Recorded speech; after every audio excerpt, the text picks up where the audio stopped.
What is up, everyone? What is up? How is everyone doing? See, Jessica Bear already just started with a sub on the stream. I'm hoping the ISP fixed the internet issues. Hold on, I'm trying to get my Stream Elements alerts going again. Because obviously, if that didn't go off, that means... For some reason it just doesn't kick ass. I can save money now and there. I'm getting money in the daytime, even kinda when I sleep. Wake up to getting bread, bitch. I do this for the streets. ADHD. Thank you for that sub over there.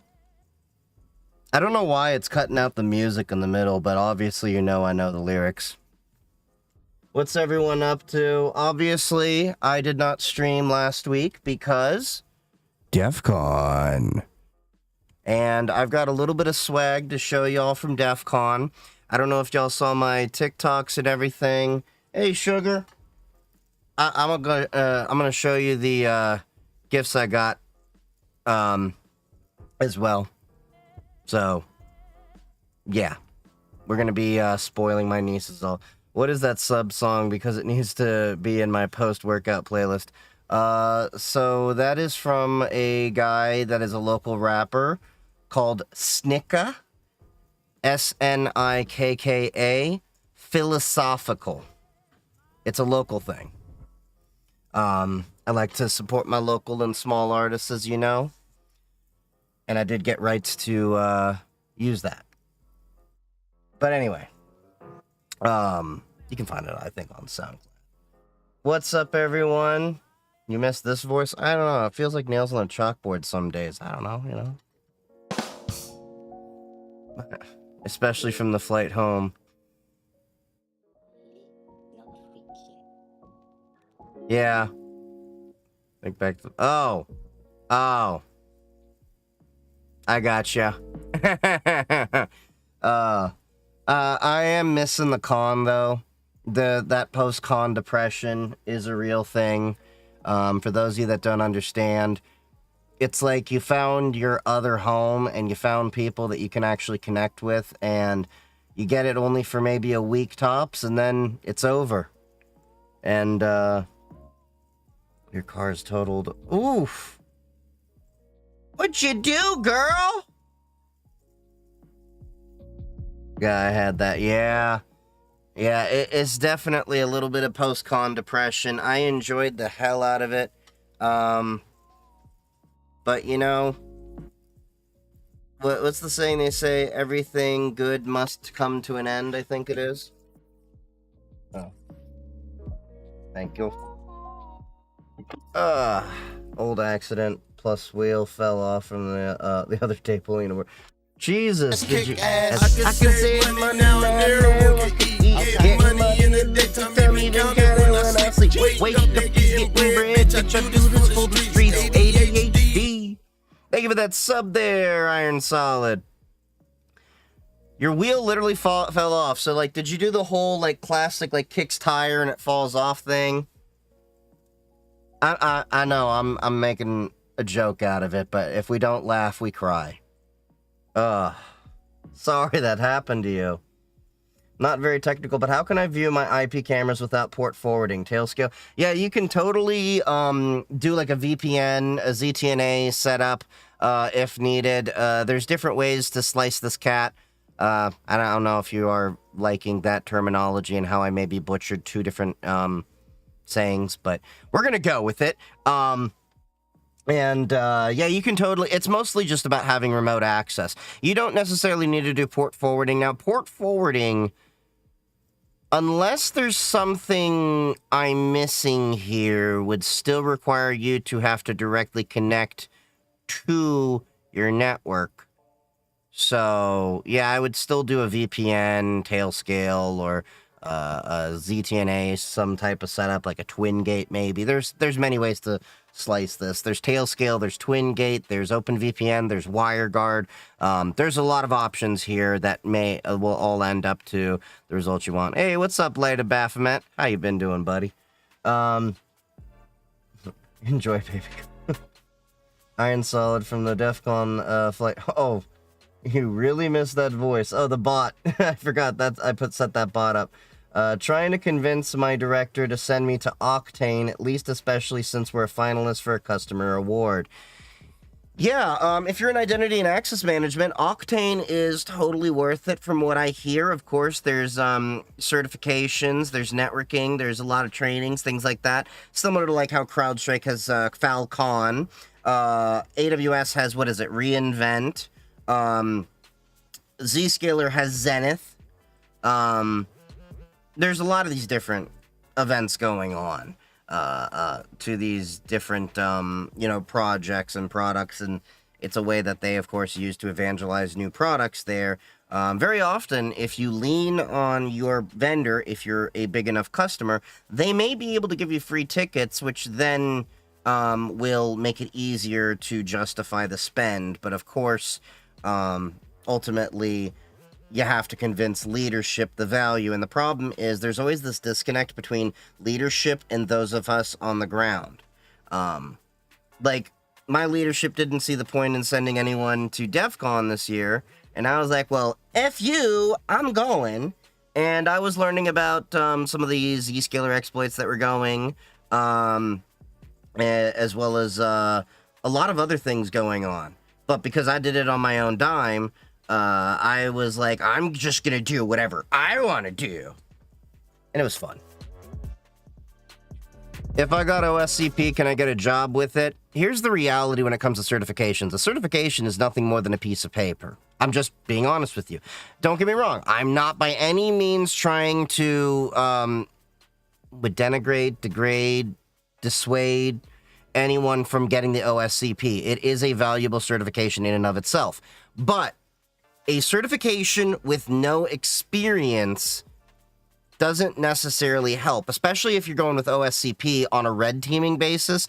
Red teaming is a bit harder to break into than blue teaming. I'm just telling you from experience, dealing with a lot of my friends who have said the same thing.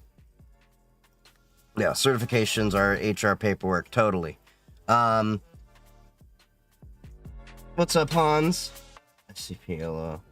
But yeah, so like, everyone focuses way too much on certifications. I'm not saying certifications are an invalid thing to have. Let me make that very clear. But as I've talked about in a long-form YouTube video, a lot of people just get all these pieces of paper and all these acronyms and letters next to their name, but then if don't do any labbing, don't do anything to show experience, don't show how to apply that knowledge. And experience, knowledge, and just the willingness to be curious and tinker are gonna go farther in getting you a job than just a piece of paper will. I see this very often with kids in college where they, just think, oh, I got my computer science, cybersecurity, whatever degree, I'm gonna go get a job, and it's gonna be like, where'd you intern? What did you do to apply your knowledge to know that it's worthwhile? And I will tell you, 90 times, maybe 95 out of 100 times, if given a candidate with experience but no certifications and just a person that has certifications and no experience, they're going to pick the candidate with experience and no certifications. That's just the way it is, honestly. Have you tried packet radio yet on ham radio? Not yet. That is one thing I plan to get into over the next few weeks. I have to get a scissor lift, as I talked about, so that I can install the antennas. I just finished some of the backyard up to allow for that, so now I'm waiting for a day that I can go and do that. Of course, I'm going to give myself a little bit of a break to recover from Defcon, which, by the way, don't know if we'll be going to our usual time. We'll keep going until I lose energy and pass out because, yeah. Hold on. Agree. I have no certs, but got hired based on experience. Build a stealthy tool to enumerate AD. Yeah, I got hired on my job without any certifications. I got my CISSP with my current job. They paid for it. I had no certs to my name whatsoever for 10 years, and I only did it because it's like, oh, it'll be fun. I'll do it with a coworker. We both got our CISSP. Now I'm going to go for CCSP. And it's the same thing as my general license for radio. I did that because it was fun to do. And it's technically something that is marketable on a resume, believe it or not. because then you can actually showcase the art and science of radio.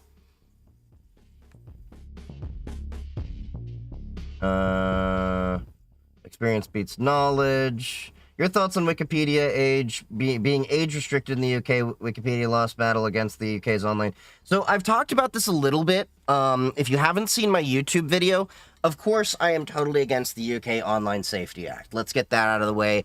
That should be very straightforward, point blank. I do not agree with UK OSA. I don't agree with COSA. I don't agree with the chat control thing that's going on in the EU. I don't agree with the anti-encryption laws going on in Ireland. I don't agree with any of this. I do believe that we can get around doing the identification with having to show an identity by using something like zero-knowledge proofs. That's a viable alternative, I believe. If we can actually get a reasonable system out there to have a ZKP set up to verify that this person is legitimate without actually disclosing PII, that might be worthwhile. But the current system as they propose it is not the system that is going to work. It's going to increase liability. It's going to increase data breaches, data leakages, and just, it's one of those things where you're cutting the nose off to spite the face. I think that's as the saying goes. So I don't think any of these bills, and let me make this very clear. I understand the reasoning to protect children.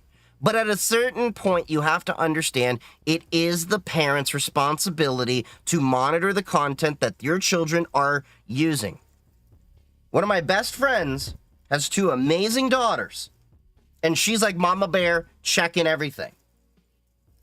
You have to not be tyrannical and authoritarian, but you have to be a supervisor of what your children are consuming.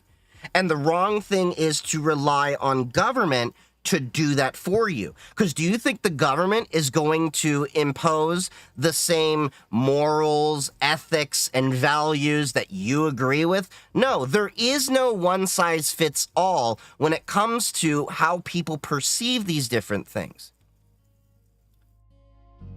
Because the problem is, as the way that it goes with current government, at least I can speak to the USA, they will mandate it from a Christian puritanical basis. I don't agree with that. Fundamentally, at a religious level, I don't agree with that because I'm obviously not Christian. All right? I'm Jewish. We view things in a completely different light. In my religion, abortion is a mother's right if she feels that she cannot physically nor psychologically handle a child.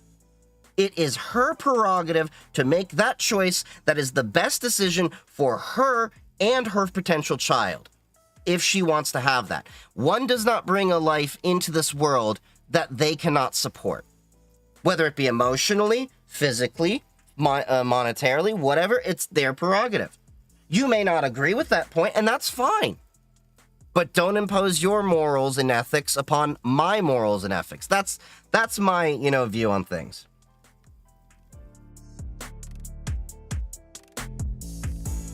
Something protecting children, but actually censorship. That's usually how it is. Yeah, I love this shirt too. I took it from a vendor that was at a local event. What's up, bro? Ubuntu Bazite user checking in. Linux daily driver, no Windows in this PC. Nice. Yes, thank you. Exactly. Moderate, not mandate. I see as the tables have reversed because I deleted $102 a month in spyware on my parents' phone. Hold up. How did you get to $102? I gotta hear this, Jessica. What led to $102? Are you talking about apps they paid for with subscriptions? Or I'm just curious how that comes to $102. The government wants to marry 24-year-olds. Oh, 14. Ew. Ew, brother. Ew.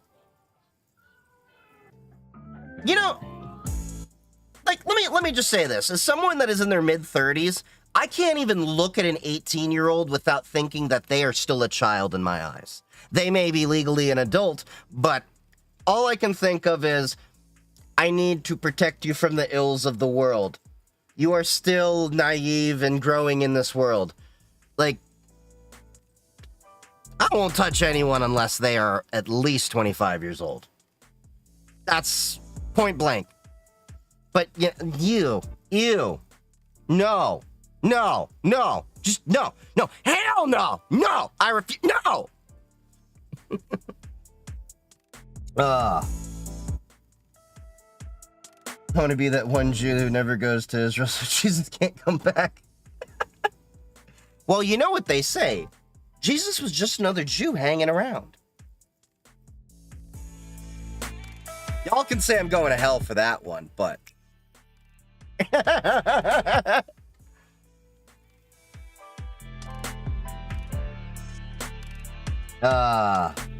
What Utah law was it? Moving the age to be to... Wait, the what? There was a state that actually lowered it? Is that what I'm understanding here? That... No,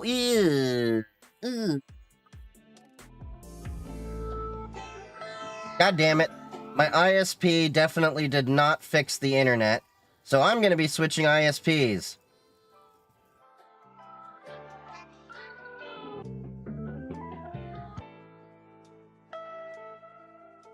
Yeah, I'm definitely going to be switching ISPs.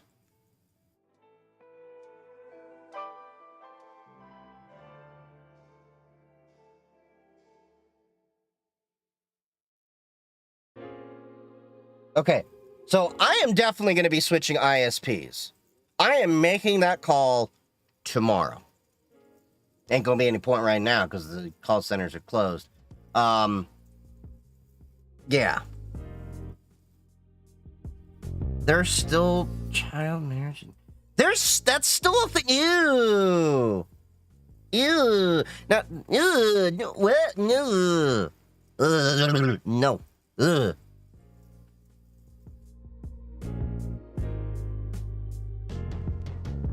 Can probably name your ISP, but won't for reasons it's one of two. Yeah. I have shitty choices. I'm actually working on... why can't I see anyone else chatting? So I'm multi-streaming to several platforms. Just to make that very clear, I'm multi-streaming to 4 different platforms at once. I finally got fiber in Cleveland. Yeah, they're getting fiber up there. I'm actually trying to bug... I found out the agencies that are in charge of broadband access in my state, and I'm pestering them now. Because I'm telling them how underserved areas of my city are, and just coming to them and, like, laying on facts, like, this is the issue, you have quality issues, you don't have enough competition in these areas, and, yeah. Making dough from 4 platforms? No. The honest truth is TikTok is still my most profitable platform.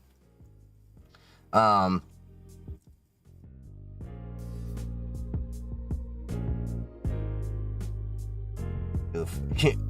Jesus was definitely not white. I agree. Did you get the upgrades for the mini laptop? Not yet. I'm gonna order those soon. I first want to finish the Ham Shack. Get that all squared away. Then I'm gonna buy upgrades for the mini PC. You still where I think you are? Yeah. I mean, I moved a little bit, but yeah. Without getting into it.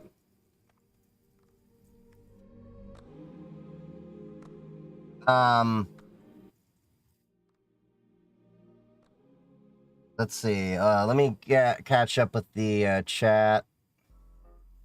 I hate PDFs. Oh, I totally agree. I believe a 9mm injection is appropriate. Catch my drift? Anyone younger than me is a child grasshopper. Yeah. He definitely wasn't white. Oh, yeah, the Jesus joke that I did. Yeah, Jesus definitely wasn't white. He was definitely olive complexioned at the minimum. At the minimum. Somewhere between olive complexion and black, because let's put it this way. Have y'all ever been to the Middle East? Point out to me how many white people are there, and where those people came from. Saying. Thinking about quitting my annoying job. Don't quit your job until you have a new job lined up. I know, it's frustrating right now. Line up a new job. The reason why is it's easier to get a new job when moving from one to the other. Doesn't make you as desperate, and you can possibly go with a pay bump. That's my advice. Let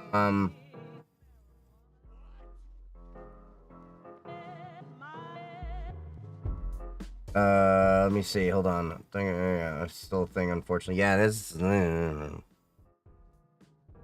I've been thinking about quitting my job for years. Yeah, I gotta be careful. I'll make the Chief Geek 3D hurl if I keep going. Yeah, luckily I held down my alcohol when I was at the hacker summer camp, so yeah, I think I can do well. Let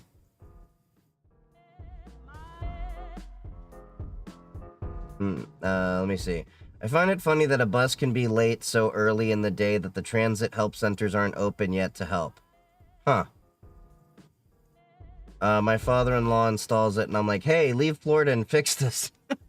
How was Hacker Summer Camp? Summer Camp was great. We have some merch and badges to go over. We'll at least share that. I gotta reflash my Meshtastic over here. Currently, there are no nodes that I'm seeing on the firmware that we have set up for Defcon. This, so a little background. This is a little slightly modified of the firmware. It just got optimized defaults because they knew it was going to be rather congested for Meshtastic. So instead of long fast, which is the default, usually on, I think it's channel 20 at around 915 megahertz. Hold on. Let me make sure I confirm this. Let's see. Meshtastic, channel 20, frequency. Yeah, so slot 20 is 906.875 megahertz, which is the default. And they set it to channel 31, which I think comes out to around 915, 916 megahertz. Let me make sure of that. Channel 31. Frequency. Hold on. Channel. I remember where I found this. I found it the other day when I was talking to Colonel Dump to get it. But I think it's about 916 megahertz, if I'm not mistaken. So they do that to optimize it. The reason why they do short turbo is it reduces the range because you're going to have a lot of nodes nearby to hop your connection. And even with this, I was getting some good range. Now, this actual box itself, I was able to identify... Oh, there we go. 917.25 megahertz is where this is at right now. So I'm going to be moving it to, long fast, like I said. Thank you for the follow there, Zarandom. But yeah, so we'll be flashing that from, the Defcon Meshtastic firmware to the standard Meshtastic firmware. Both Defcon and Hamvention came out with their own unique firmwares with optimizations.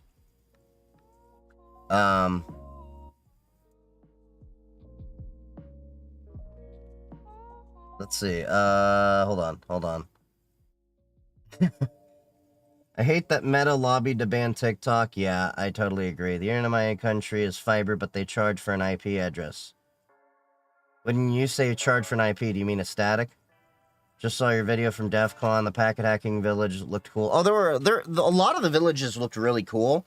I just didn't record and take as many pictures as I would have liked to, because Defcon and B-Sides both have policies around taking pictures and all of that.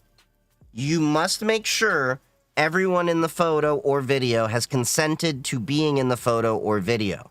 And you must also be aware of everyone around you. There are a few creators that have been on been to Defcon and have violated this rule. There won't be any harsh punishments, most likely, but it is highly frowned upon.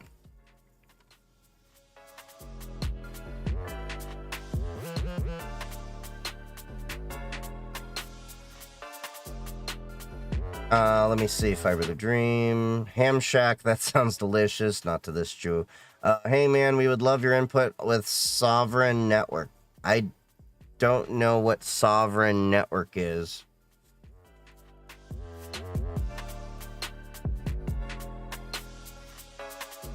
Sovereign Network Group? There's a few Sovereign Networks, so I don't know specifically what context you're talking about. Cody X being MC, Wireshark. Wait, who's saying Wireshark to what? Oh, what's the best way to monitor kids' iPad activities? So what you would probably want to do is install an agent. There's many ways to do this. I think there's like Cisco, what is it? OpenDNS Cisco Umbrella. They have a product to do this. There's ways to, there's multiple ways to do this, but you also have to balance the privacy of your children and make sure whatever application you're running this through has reasonable privacy policies. Just remember, if you're not paying for the product, you are the product. Just keep that in mind. Except OpenDNS, they're pretty cool.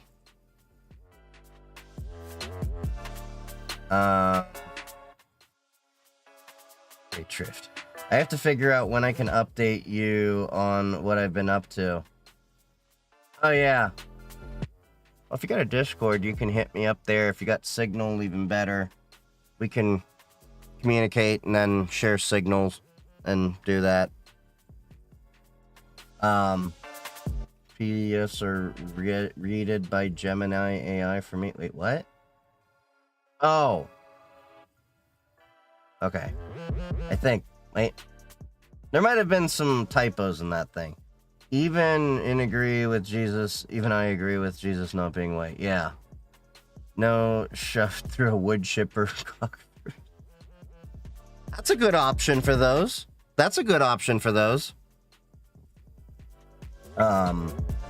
We built a secure, decentralized blockchain for seizing power from the gov on ZHTP. Okay, but here's the problem that I have to ask you. Why blockchain? I'm not crapping on blockchain, but why run to blockchain? Because, and I'm saying this as someone that's been to Web Summit before and seen how everyone plugs in blockchain or AI to products. That absolutely makes no sense. I'm not trying to crap on it. I'm just trying to, give you some honest, questions and feedback. God damn it. Dropped a few frames there. Yeah, I'm going to have to call my ISP tomorrow and tell them to go kick rocks and switch. How do you feel about Citrix? I haven't used them in a while, but so I can't really give too many comments about it, but I've seen them used to great effect for different people. I will stay because I have a contract for now. Okay. I am a horde lightweight now that I primarily garden. And has sent me this link hanging around. Well, I'll be there right with you. My liver loves it. Is 4 hours a day only on Monday to Friday. That ain't too bad. You're a node.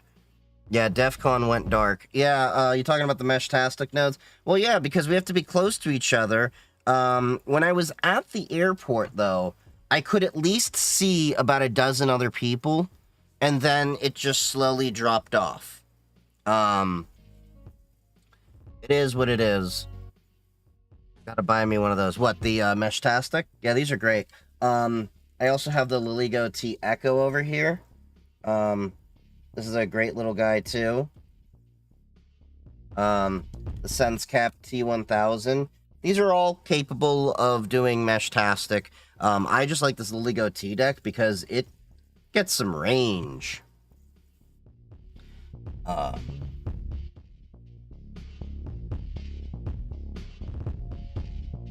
You hear that Trump wants the CEO of Intel to resign because he is too Asian? What the? Are you serious? I gotta check this out before we run with it. Trump, Intel CEO, resign to Asian.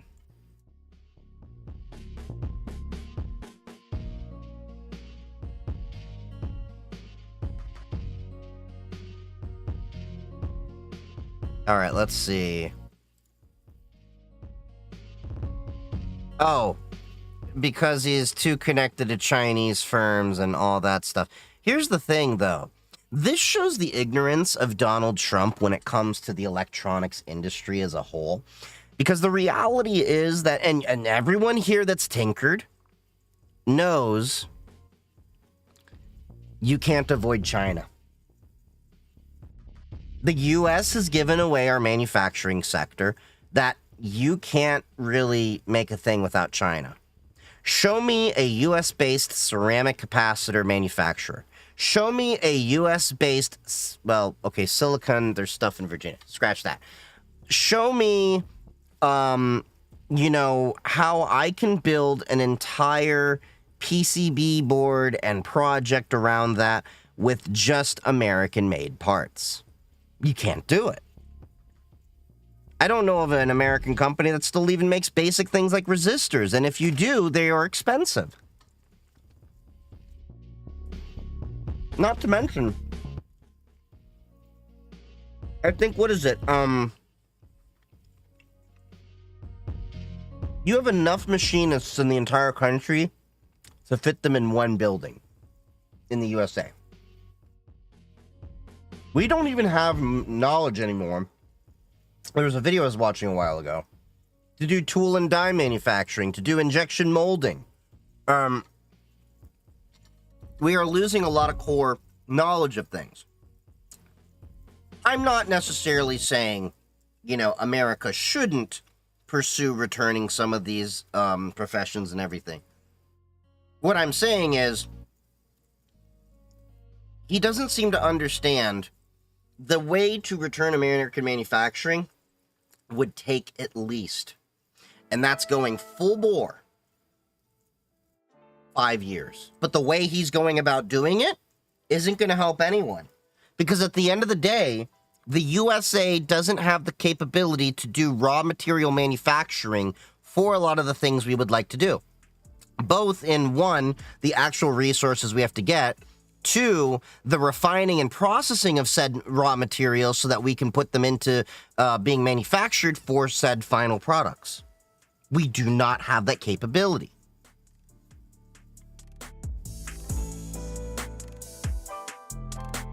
I cleaned my USB Type-C port maybe successfully. Well, if it plugs in, yeah, we'll see.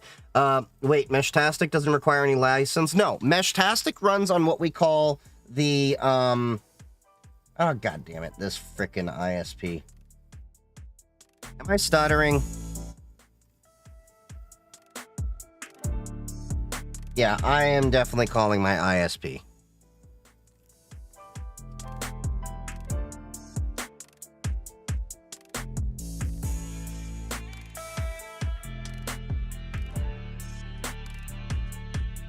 Come on, network stabilize.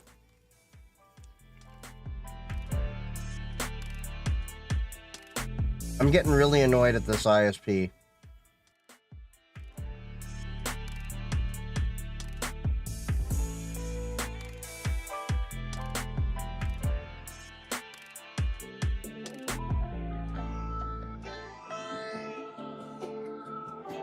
Okay. So, where was I? Meshtastic does not require any license. It's on what, if I remember correctly, is called the ISM band. That is about 900 to 928 megahertz. That band, you do not need a license to operate on. Same as 2.4, 5, and 6 gigahertz. Well, at least for Wi-Fi.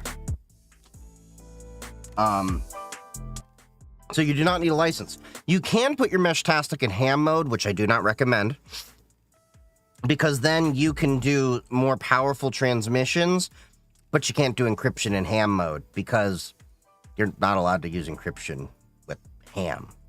So, yeah.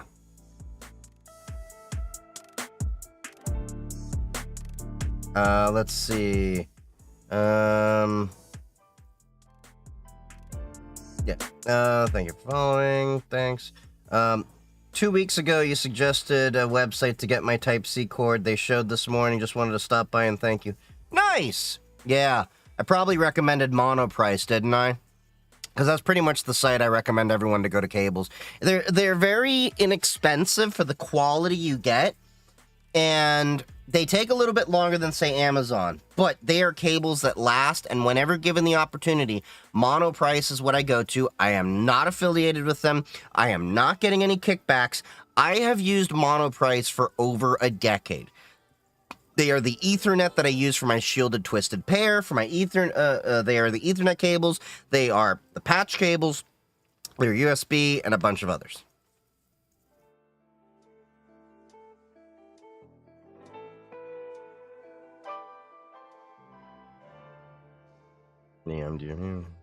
Here's Insta, shut your location share off. Oh yeah, that's right. Instagram did turn on location sharing, so you should be turning that off immediately. I don't use Instagram.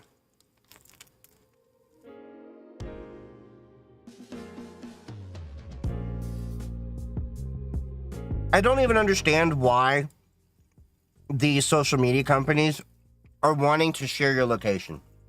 Don't do it. Because it was at this moment that he knew he fucked up. Mm-hmm.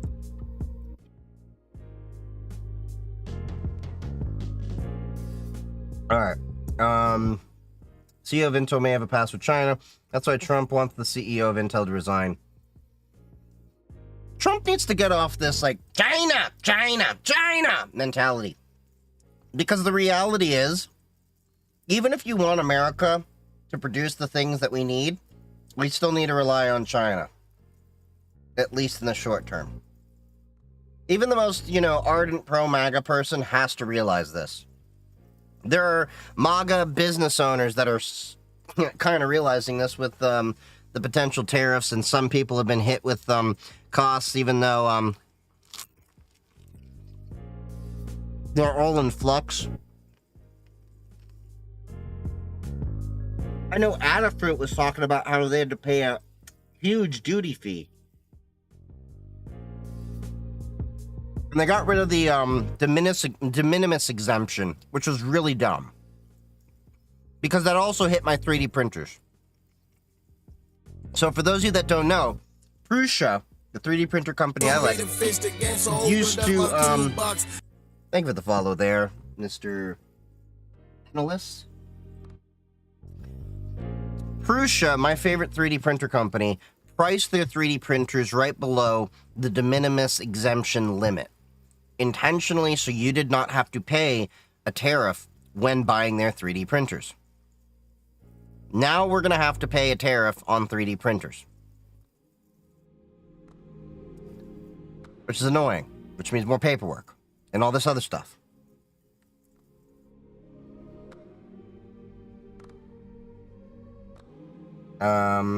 Charge IP is for IP address, otherwise they assign you 10 aught. Oh, they basically, okay, I get you. Yes, please. I heard Dubai has this rule too for photos. Yeah, Dubai is very big into privacy, that you cannot just record in public, because if you do, you can actually accidentally catch someone else, and you need people's permission before you can record them. It's not like in the States where if you're out in public, you have no expectation of privacy. And I really wish Americans would be more respectful of the idea of someone else's privacy. I even try to be mindful of this even outside of Defcon.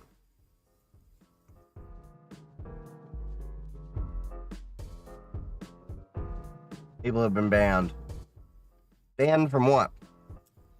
It's the HTTP, but decentralized network running on blockchain. You can find us on TikTok. Okay. Piehole? What about Piehole? Block YouTube from Safari and use YouTube for kids. Help me with my cybersecurity path. I'm kind of stuck and I don't know what to do. I mean, you can definitely join the Discord to pick the brains of a lot of people out there. But the honest truth is, what I'll tell you is, it comes down to, you're going to have to, like, home lab tinker, get a lot of basic conceptual skills that you can then translate into jobs. You're going to probably have to set your expectations a little bit lower. Banned from Defcon for ignoring warnings about photography and filming. Oh, yeah. Yeah. But to my knowledge, there's only been like 5 people officially that have been banned. Is tinkering expensive? Just like any hobby, it can be as expensive as you let it get. When I started doing was,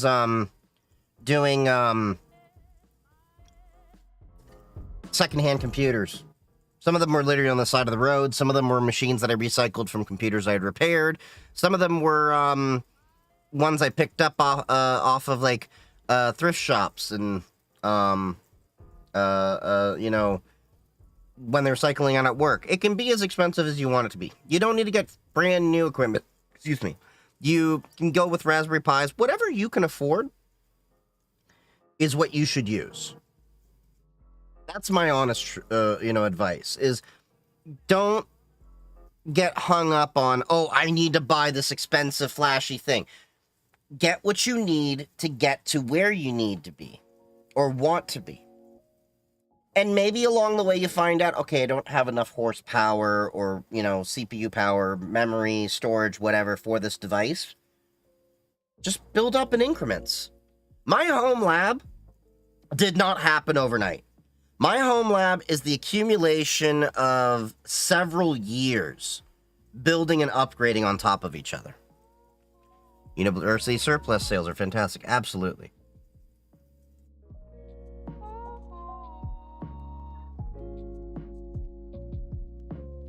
I want to stop by and thank you. Yep. You're welcome. Sent you a picture of my Thai chili hang. When you're near my edge, let me know and I'll grab you some dopamine. Oh, nice. I like Thai chili. You did look like you had some really good peppers there. It's its own blockchain type system for security. You'd better understand if you check out our TikTok. I wouldn't even say blockchain. It's node to node encrypted. Okay, but that still doesn't answer my question. Why blockchain? Because every time I hear a blockchain project, and I'm not an anti-cryptocurrency person, to make that very clear, it feels like they're just putting it in because it sounds buzzwordy. I need to know real solutions as to why you use the specific technology. You can definitely avoid China if you would like to spend 10,000 plus on your next phone. Yeah, I think the Libram 5 is a good example of that. So the Purism Libram 5s, as I've talked about. So this is the Chinese version of it. Where is it? Oh, it's right here. This is the Chinese version. It's $800. The US-made version of this phone, $2,000. It's basically the same phone with like 1 gigabyte more memory.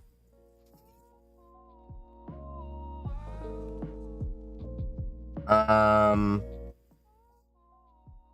but the Trump phone will 100% for sure legit completely made in China. I think they've already confirmed that, Abby, that it is actually made in China. Because it's probably some OEM white boxed crap. You shut down the factories and let them rot. Yep.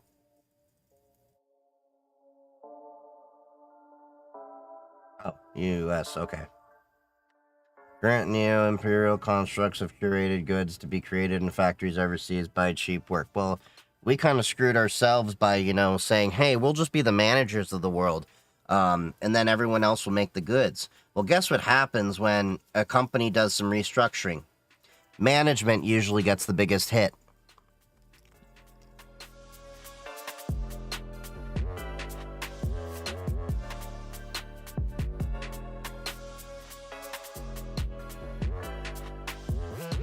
You want a sushi burrito? So Aaron introduced me to a sushi burrito when I was in Vegas. They were good. Don't get me wrong. They were good.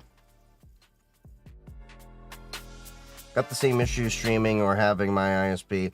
Also, Schedule 1 music is good. I think that's what I'm hearing.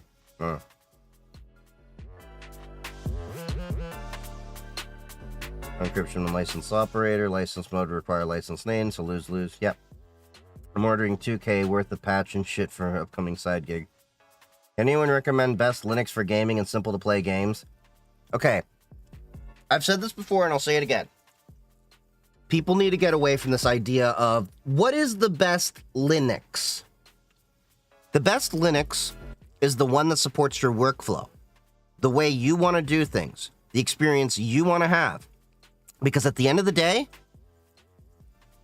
take any Linux, they're primarily the same stuff under the hood. Minor differences. I like Pop! OS for my day-to-day. I use Cubes OS on my hardened laptop. I use Parrot OS for ethical hacking. I use Debian 13 to be lightweight on my little laptop. Each of them I like for different reasons. Maybe you like Bazite. Maybe you like Nix. Maybe you like Pop! OS, which is what I use. Try them. Instead of going out and asking, what is the best for X? Look at all the options out there. Try them out. Tinker. You have choice. Embrace that choice. And have a little fun while you're at it, trying all these different things out. You might surprise yourself. So instead of listening to someone else's opinion, even mine, you could say, F me, I like this. That's totally cool. You know, I can give you suggestions of things to try, but I can tell you what I use, but you may not like it yourself at the end of the day. Tinker, try, explore. Widen your horizons to choice. Because you don't have, like, windows where you're locked into this thing. I feel like people want to avoid the awkward part of the journey. Yeah, that awkward part of the journey is part of the fun. When you realize you don't have to be confined to operating your computer in the ways that Microsoft or Apple tell you you have to operate your computer. And I think that's the beautiful thing. It scares a lot of people at first. But you have a lot more power to make the computer the experience that you want to have. And I think that's a beautiful thing, because that's how computing used to be back in the day.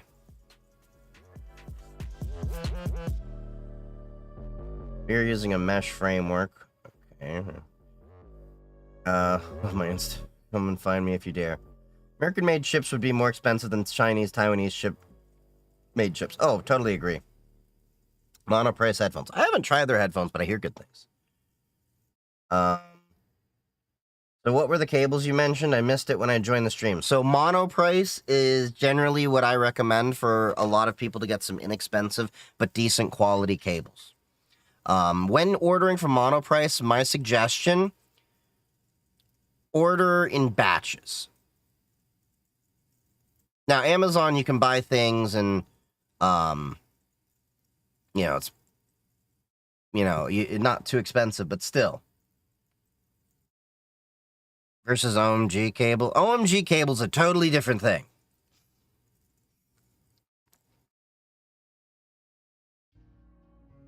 We're not having some person use a cable that can pwn a computer.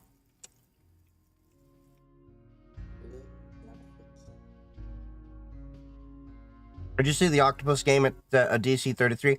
Yeah, I think I did. Because I think that's the one I have. So, oh yeah. We gotta go through the Defcon swag. Woo! Woo!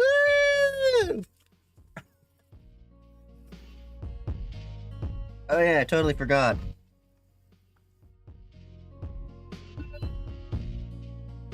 Now I've got all the LGBTs.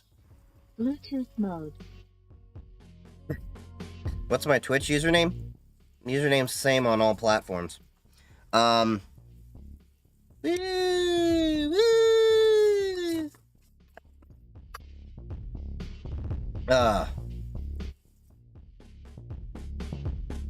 Let me see. Okay. So, tinkering can be very expensive, but you don't have to buy a full-on server to have a server. Yeah. I actually was watching a video where somebody actually used an old busted smartphone as a server. You can do that. University surplus sales are fantastic. University surplus sales, government sales, a lot of corporations sell off old equipment. Yeah. Great choices. Yo, can you help me figure something out? Because I feel like a skitty and I don't know what to do. Possibly. I have way too many PCs in my house. I need to sell them because I start to feel like a tech hoarder. I have been there, Hans. I have been there. And you're not a hoarder. You are a collector.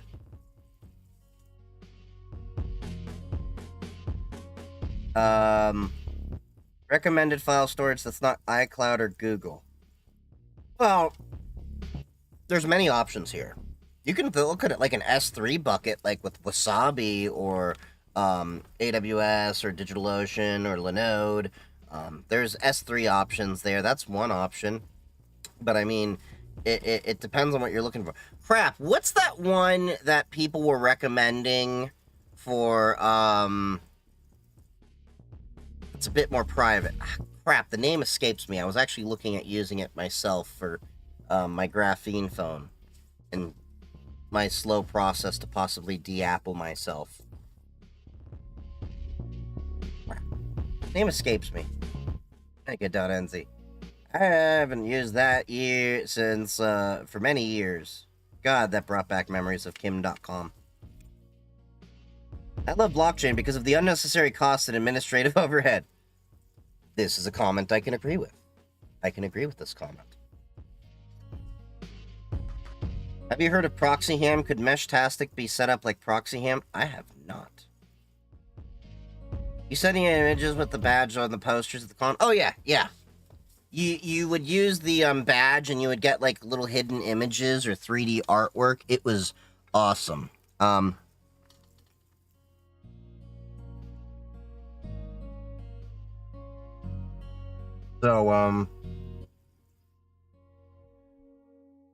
sec. Any thoughts or predictions on Clack on Linux seeing any change? No. So, here's the thing. I don't think Clack on Linux will likely be a thing as much as people think it will be, because you have to understand this. Anytime you try to elevate your privileges, a prompt comes up in Linux to type your password in.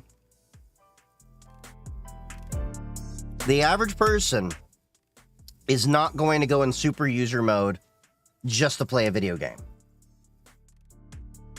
Friends don't let friends drink and root. So the reality is, I actually see that Clack may actually be turning the tide a little bit. What I mean by that is, so while I was at Defcon, I heard about, what was it, Battlefield 6 is now conflicting their anti-cheat with, if I recall, it was the Vanguard anti-cheat for Valorant, if I'm not mistaken. Correct me if I'm wrong.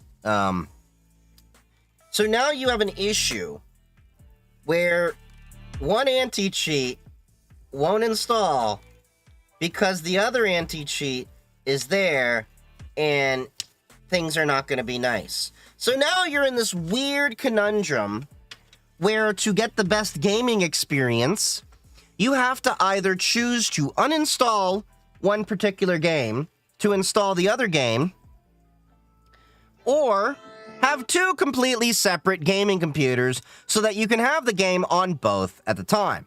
Now, with the fact of the matter that games are multiple gigabytes, hundreds of gigabytes now, that is not something that the average gamer wants to go through just for a game. People are going to start waking up to kernel level anti-cheat being an annoying, insecure, and BS kind of thing. Microsoft is apparently testing out ways to kill kernel level access in the ways that it's been given for security products, in part due to the CrowdStrike incident. So there may be a point in time where Microsoft pushes this out that many games that have kernel level anti-cheat are just not going to work because they will not be allowed to work in the way they are, and you're probably going to have to go in and modify your computer either through a setting or a registry edit to be able to enable those things again. And developers are just going to have to learn to develop crap properly. So,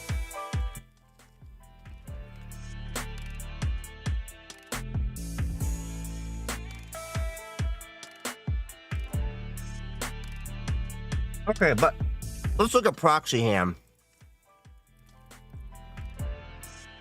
I've never heard about this.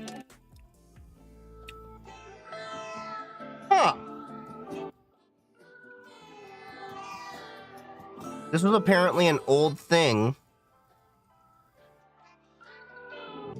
Interesting. This was from 2015? This is interesting. So it was a project that was killed. They apparently had a Defcon talk planned years ago. This was in 2015. It's going dark.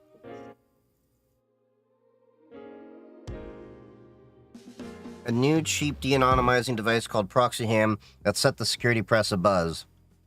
To enable whistleblowers, dissidents, and anybody who seeks an anonymous connectivity, including, of course, criminals, to connect to a Wi-Fi spot that's up to 2.5 miles away. So this is going to work a little bit different. So I see what they're trying to do here. If I understand correctly,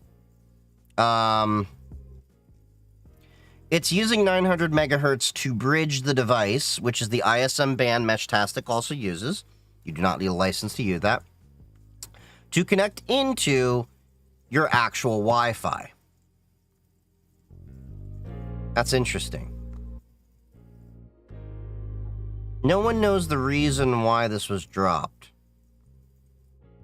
You can buy a 900 megahertz bridge. This looks pretty promising, but unfortunately, it's kind of disappeared. Because the last posts that I see about it were in 2015. Over the weekend, some followers of the project speculated that the FCC had barred Caudell from selling the device because it violated laws that control the use of radio spectrum.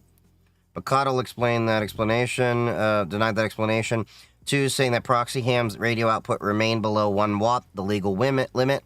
We had no contact or issue with the FCC throughout the project.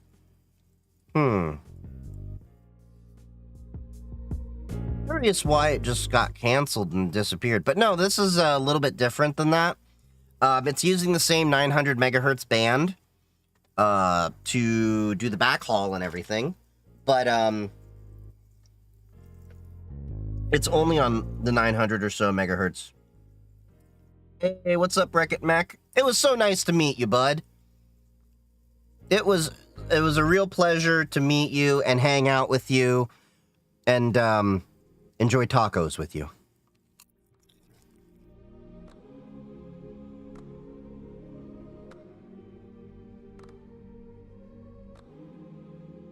Okay, so let's catch up on chat. Tails OS. I don't really care for Tails OS, not because it's a bad project. Let me make that very clear. It's because many people are using it in the place of when you should honestly be using Unix. Tails is great to have if you're using computers on the run or something like that. You know, using random computers, that's the idea of it. If you're reusing the same machine and using Tails with it, you're kind of defeating the purpose of what it's supposed to be about.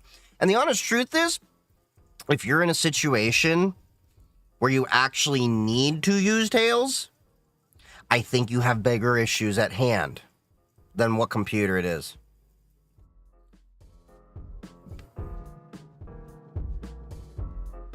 Oh, I didn't even welcome Obliques 1 to the channel. Sorry about that. I don't think I got the alert. Thank you for that. I went to DC 33 and all I got was COVID. Ooh. Defcon was great. I love it. The worst part about it was leaving. But all good things have to come to an end. I got to meet some awesome people. I got to meet Wreck-It Mech for the first time IRL. I got to meet Parrot Assassin IRL for the first time. One of my good friends, Aaron, that you saw in some videos, I got to meet him IRL for the first time. Some of these people I've known for years. I got to meet Naomi Brockwell. I got to meet Ham Radio Crash Course. I ran into him at the booth for the RF Village. I got to meet so many of you amazing people in my community, and it was so touching to hear the stories, a lot of you first-time DEF CON goers, about how I inspired you to either get back into tech or get into, start your path and give advice and all that. Because as I've said before, F the fame, F the fortune. If I can get just one person to get value from any of my content, then I consider that a success. That's all I care about. Now, would money be nice? Of course money would be nice, but that's not why I do this stuff. But it was really awesome to meet all the different people there. Many people came up and asked if I could take a picture. Of course, we tried to find a backdrop so we, didn't have to disrupt anybody, respect everyone's privacy. And, of course, I gave out a crap ton of stickers. I gave out over 2,000 stickers. I had some ones left over from Defcon 32 last year. I had a few that I had made just for the con. So, just so you know, this con and last con, I've made stickers just for Defcon and B-sides. And I like handing those out. I had, We're Going Fishing, We're Going Smishing, and I had 2 Signal Gate ones. So for those of you that happen to get those stickers, I hope you enjoy them. They were a labor of love. All 4 of those designs were made by me, some of them with the help of AI. The Hillary Clinton one saying, don't you wish it were just emails again? Hashtag Signalgate. That was me after a few drinks with Canva and just doing an old-fashioned meme. And apparently that was everyone's favorite sticker. But yeah, it was a really great time. The thing I love about DEF CON, B-sides, the whole Hacker Summer Camp the most, is the sense of community and, for lack of a better way to explain, the family that we have there, that we grow, that we build every single year. And that is my favorite thing. Meeting with people, connecting with people, hearing your stories, your knowledge, and vice versa, what, things I can help. I love the fact that, we can have a place where we can pick each other's brains on things. Because while you guys may be, seeing my content, let's be honest here. I can only do so much to connect with you and, give you attention because it's like all over. But when I'm at, DEF CON and B-sides, a lot of people can get one-on-one and pick brains. I had a person come up to me asking me about, this is their first DEF CON. Where can they go in their career? Where can they level up? What should they do and things like that. And I got to give them my full attention as best as possible for about 10, 15 minutes. And I love, being able to help the next generation find their path without a lot of the BS, because that's one of the problems we have in our industry, not just this industry, but many others. There's a lot of scams. There's a lot of fraud. There's the make 90K in 90 days BS. But yeah. Wreck-It Mech, it was very nice to meet you as well. It was one of my favorite parts of the event. Absolutely. It was awesome to meet you and hang out with you. I hung out with Wreck-It Mech for over an hour or so, I think. We had a great time. Shared some laughs. Got to pick each other's brain about our respective side of the field and learn from each other. And that's the beautiful thing about Hacker Summer Camp as a whole, is being able to either hack together with a buddy, learn knowledge from them. I learned about Burp Suite. I mean, I've used Burp Suite a little bit, but I learned about how to do replay attacks and other things with it while I was at the packet hacking village next to somebody, and I learned from them some tips and managed to find a few unencrypted credentials, which is the overall community opinion of Defcon I found, which is amazing. Yeah, it's an amazing community. Oh, you love the Hillary Clinton sticker? You laughed at that for 30 minutes? I think I gave you a couple. I think I gave you one for your significant other. But yeah.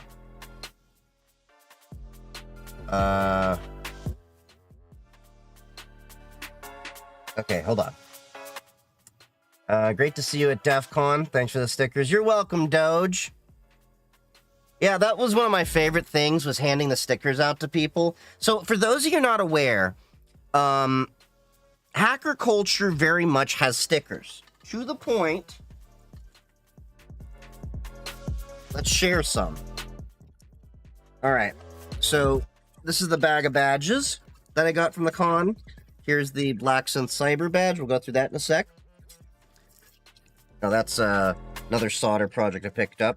This is not one, but 2 bags of stickers. I come prepared. I bring my own bags. And then we've got some challenge coins over here and some riddles. All right. So we've got stickers up the wazoo.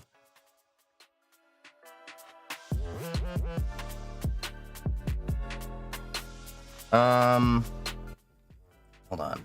Opinion on the HTB certs like CBBH or CDSA, think they're getting more reputation and security?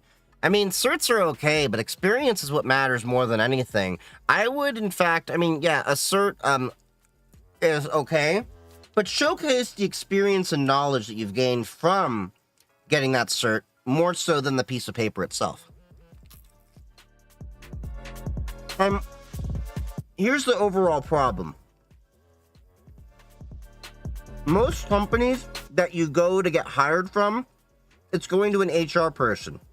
HR is not going to know a security plus from a CISSP and what it means. They're just going to know the acronyms that the hiring manager is wanting to see. That's the honest truth.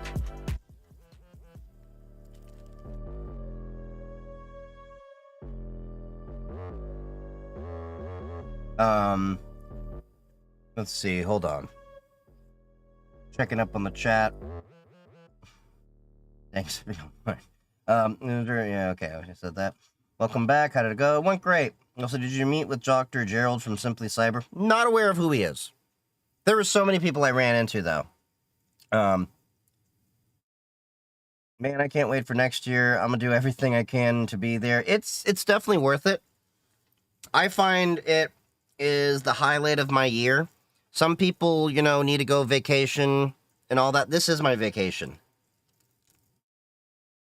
Now, granted, I am exhausted as hell when I come back. But I'm also a little depressed that I came back.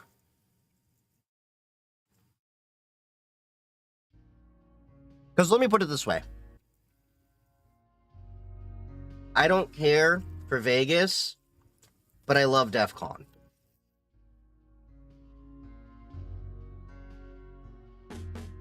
I'll have to figure out how to put this flag up somewhere. Hold up, hold up, hold up.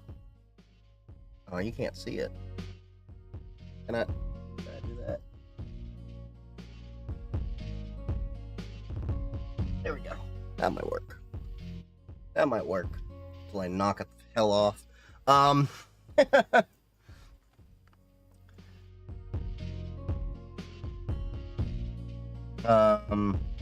Okay, I'm back. There's a dead zone in the locker room. Okay. So look, I want to enter the cybersecurity field, but I know exactly where to start. Don't think I have some kind of top knowledge. All right, before I read on, we all have imposter syndrome in this field. I've been in the field for over 10 years, and I still feel like I don't know crap. The more I learn, the less I feel I know. So don't feel bad on that part. Continue on. I played with the Raspberry Pi Pico board to turn it into a bad USB. Then I had the idea to try the cybersecurity industry. I started doing labs on Try Hack Me, not daily, and I got bored and then started playing on over the wire. And I'm feeling like a skitty because it's nothing special. I don't know who to approach just because of the fear of the judgment. Get over that. Get over it. Let me put it this way. I'm not. Let me be nice about this, okay? I am going to tell you, get over that feeling. Because here's the reality. Everyone in this field feels like we don't know crap. I've been doing this for 10 years. I know more than a good amount of people. But there are many things that I feel like I don't know crap about. And we all started from nothing. Keep that in mind. Everyone starts somewhere. So my advice would be one step at a time. Get over that feeling. I know it's tough because you're comparing yourself to other people. What is it they say? Comparison is the enemy of joy, if I recall correctly. So focus on what you can do to learn here and now, core concepts, things like that. I started with pfSense. And pfSense manual, I've showed many times, it reads like a textbook. I learned my core networking principles and concepts from that, doing hands-on, building a network, building out VLANs on a managed switch, managed access point. I originally started with an ASU AC66U, and then what I did was converted that into an access point, moved the pfSense to the firewall/router, then eventually got managed switches, managed access points, and I built up over time that knowledge. It has to be built little by little. And Hack the Box and Try Hack Me can only get you to a certain point. Expose yourself to as much as possible. Maybe look for a managed service provider role. These are companies that often are hired by other companies to be the IT, augment or offset the IT. So basically you have an entire IT team for less than the price of one full-time individual. You'll be wearing a lot of hats, but you get exposure to a lot of things. Start with maybe help desk, something like that, and build your way up. Because the honest truth is, cybersecurity isn't really an industry that you can just jump into per se. A lot of jobs want to see a few years of technical and conceptual knowledge that you can apply before you actually get into specifically the field of cybersecurity. Expose yourself to as many parts of cybersecurity as possible. And don't worry about feeling like you don't know anything. Because once upon a time, I know it was way before I made content, back when I had hair on my head, I didn't know anything too. Now, I was more privileged than most, because my dad was a geek as well and got me into things. I started tinkering with Linux when I was about 9 years old.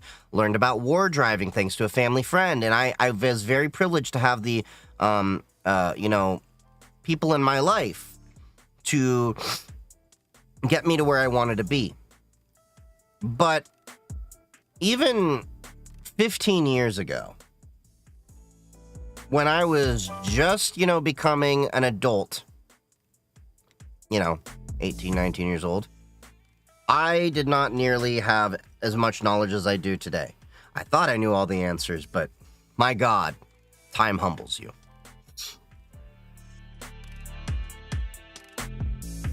That's my advice there.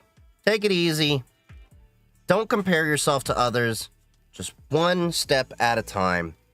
And remember, the greatest people in this industry also started from nothing. Just focus on the little steps. Took me nearly a decade just to get to the 6-digit club. 6-digit club for what? What, pay? Well, how do you feel about Steam Deck versus other handhelds? I mean, I don't really use handhelds that much. I just don't do gaming and stuff on mobile. The Steam Deck seems like a solid Linux device. The only reason I don't really care for it is a lot of the things I do and would want a mobile computer for require a keyboard. It just doesn't seem like the most conducive device to what I would need to do. That's a personal preference thing. But I have friends who have them. They love them, but it's not my cup of tea. There's nothing wrong with that. If you like a Steam Deck, if you like the, was it the ROG Ally, the Lenovo one, yeah. Man, I love your TikToks. I've been on a journey trying to get into cybersecurity. Had COVID over the last week. Ooh. Decided to tackle setting up Arch on a ThinkPad. Why Arch? Is that because you don't want to go out and touch grass while you got COVID? I mean, I can understand that, but it'd just be easier to, you know, go touch grass. Arch users, you know that's a joke. Sort of.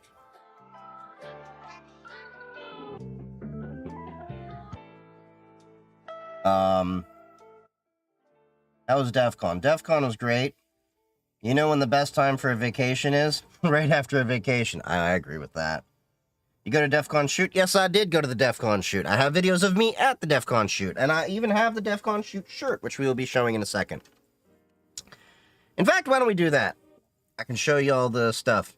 Vegas is actually hell, so it checks out. Yeah, the honest truth, I lived in the Middle East. Been to Israel, been to Egypt. And they're cooler than Vegas.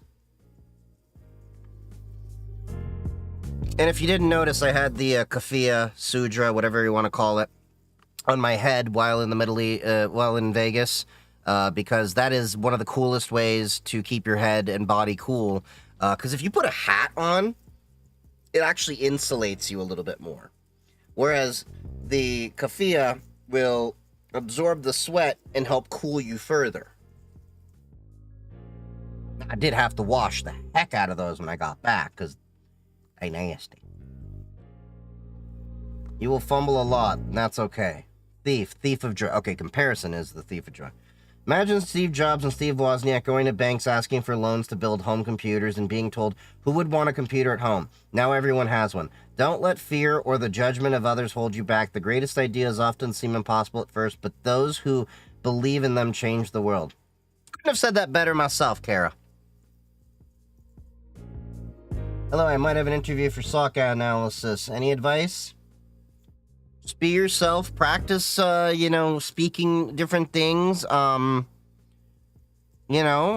depends on what stage of the interview you're at. If it's an HR person, they just kind of want to see, how you can communicate and present yourself.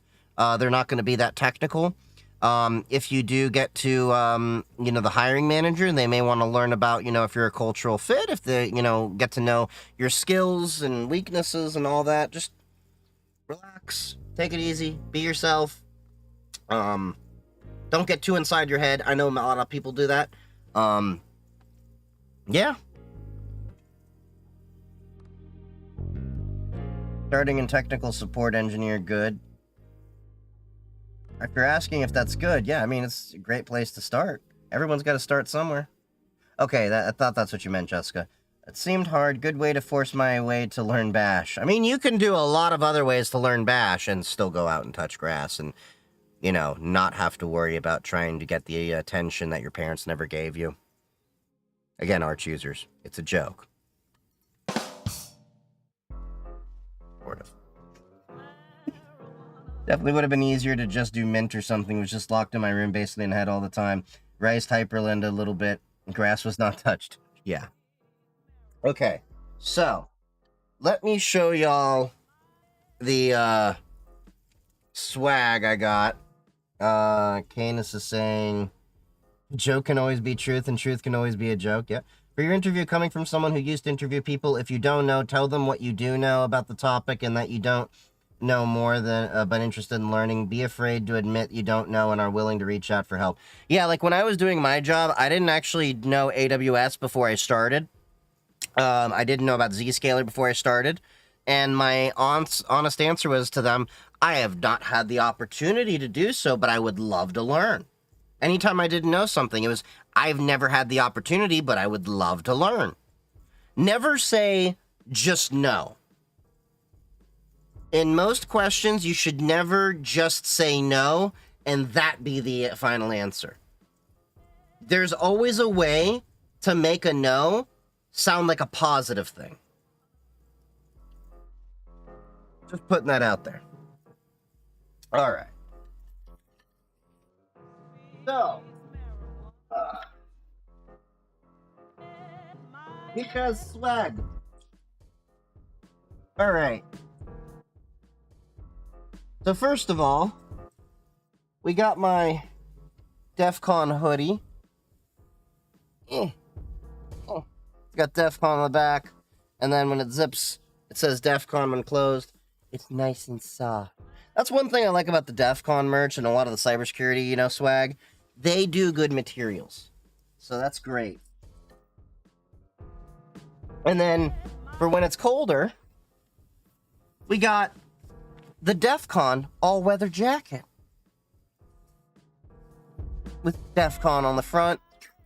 No hood, but this should be good for, a little bit of winter.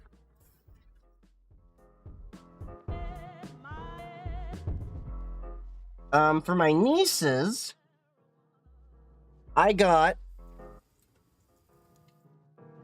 some women in security and privacy shirts. Now, the cool thing about this, the ladies told me, there's a little puzzle in here on the shirt. And from what I can see, it looks like it's a, Python project. I'm trying to turn my little nieces into STEMinists. So, I got 2 of these for my nieces. One's a, adult small, and the other is a kids, what is this?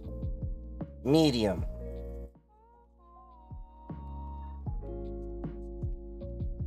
So, I can't wait to give those to my little nieces. Apparently, my eldest niece, she wears the shirt that I got her last year, like, a lot, her mom says. And she liked it super baggy and everything. I got the size from her mom, and yeah. I like supporting my nieces. So, the official Defcon shirt. This is one of them. I love their artwork, by the way. It's always, like, really nice and trippy. Nothing on the back, just straight up, Defcon over here with a little bird, little 33 for access everywhere. And as you can tell, I like these shirts. I put them on hangers. And by the way, I have, like, about 30 cybersecurity-related shirts. We have the Frack shirt.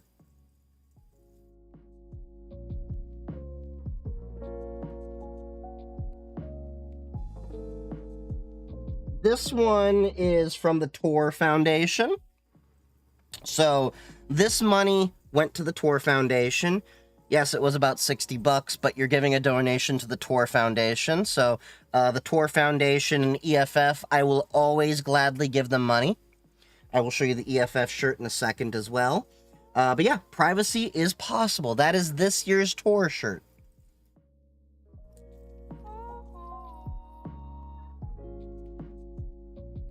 We have my official Wall of Sheep shirt, which I got for finding some, unencrypted passwords for the Wall of Sheep. This was this year's Wall of Sheep t-shirt, so I officially now have 2. My first one I got from last year.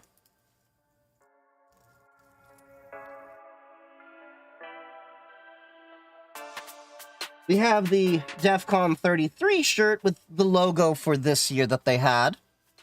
Access everywhere was the theme.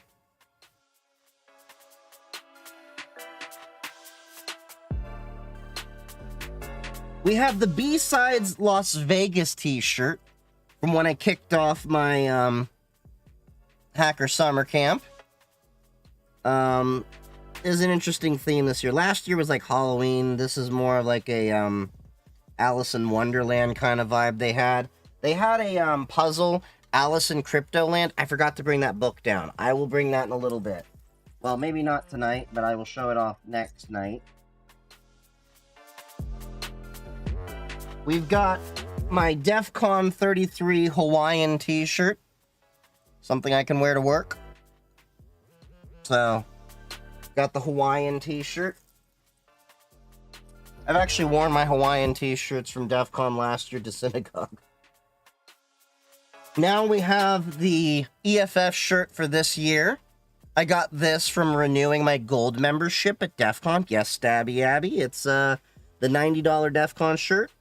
This is Defcon 33. This is the Defcon 33 EFF shirt. That's the front, and that's the back.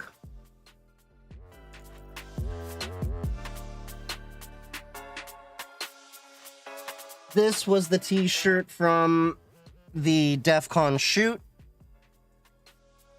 And on the back is G-code, part of it, to make a lower. As you can see, so if I bring this up, you can see the design of an AR-15 lower. And that is part of the G-code that you would use to make that. Of course, it's not the full thing. You would need a lot more than that, but it's a nice little design.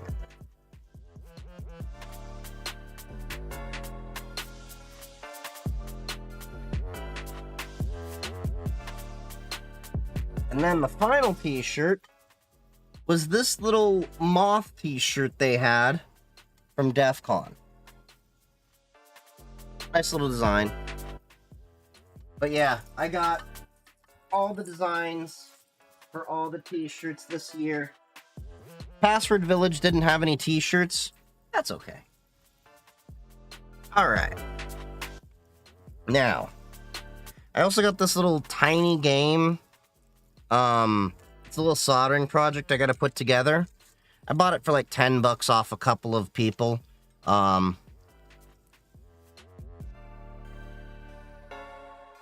It was just at B-Sides they had it.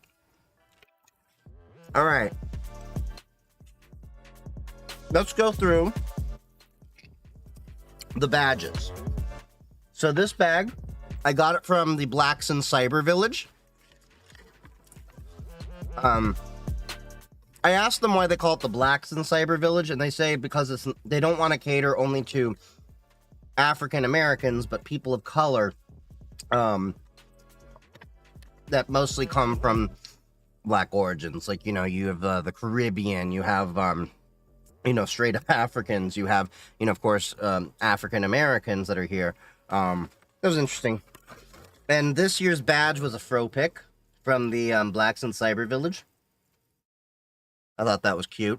I haven't quite plugged this in, but it looks like there's some surface mount LEDs over here. But it doesn't seem to have power of its own. So you can either solder in some connections here. Looks like there's a 5 volt, a 3.3 at ground, and then there's a receive and transmit, so I'm curious what you can do with that. But I think it's probably going to derive its power from some kind of... Okay, so there's a header over here for an SAO. And there's some other components they have in here. Yeah, so they have some headers in here that you can totally solder. And I think that's what they want you to do, is I'd probably have to break this apart to solder that header in. And they also have a badge in there. I mean, a sticker, as you can see. Blacks in Cybersecurity, headquarters. The Password Village didn't have shirts when the theme was access everywhere. Everything? Yeah, fail. Yeah, I was kind of shocked because this was the only year so far of the 3 years that I've gone, I didn't get a password for, a Password Village shirt for cracking a password. So this was this year's aerospace badge. Well, they were selling last year's aerospace badge too, which I obviously already have. That's this guy right here. So this is an SAO they call Charlie. Give me 1 second. I need to charge this guy.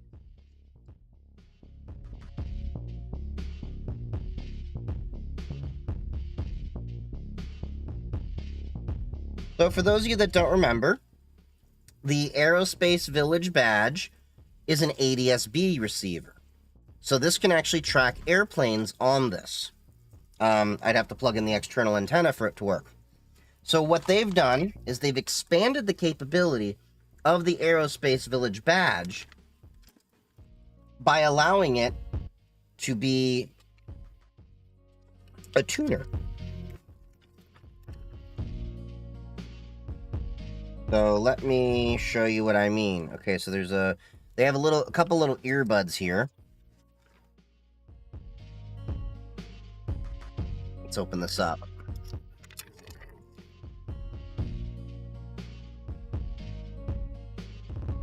Just got my used ThinkPad T480. The keyboard doesn't work, but they're sending out a replacement. Nice.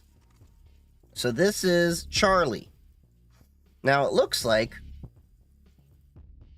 Okay, so you're definitely going to need power for this. It does look like there is an external antenna you can attach through, I forget what that kind of connector is over there. Let me see if I can actually zoom in on that a little bit better. 1 second. If I can find where my remote is. There we are.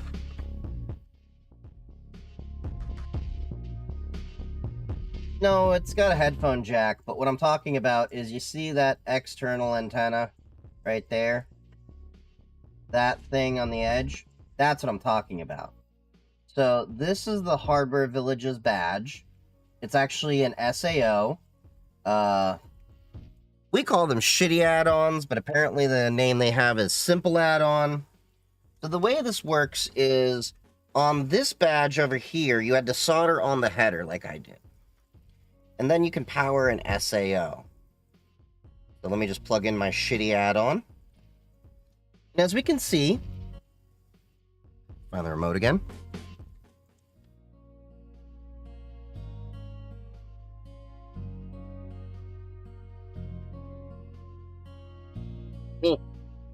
It's got airband radio. So what this can actually do is... 1 second, I'm trying to get this over here because I have the cable not with enough slack. There's a little selector over here. You can do FM radio, airband radio, which means I can actually listen to what the pilots are saying. Airband, if I recall, is 102 to 130 megahertz, give or take. We have WX radio. And then, of course, we have, other settings over here. So what I'm curious about... Okay, so it's got an FM tuner over there. And, let me see. Let's see how you change the tuning of this.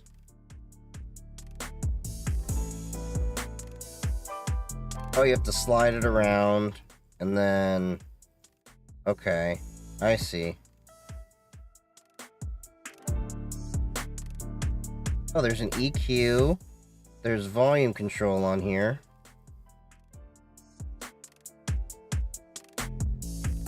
Interesting.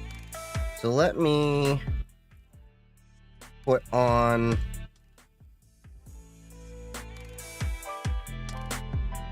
I'm trying to make that sting right. They're not hard to do. You just got to follow the instructions. I will be making a YouTube about that. And we will be dissecting my,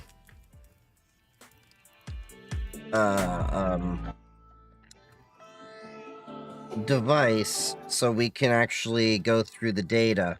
I think it had had finally gone red, but it wasn't at the con. It was when I left the con. Alright, now I'm just curious.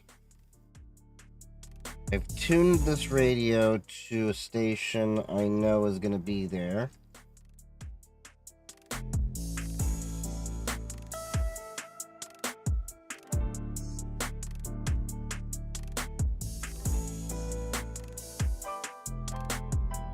Okay, so all I'm getting is static.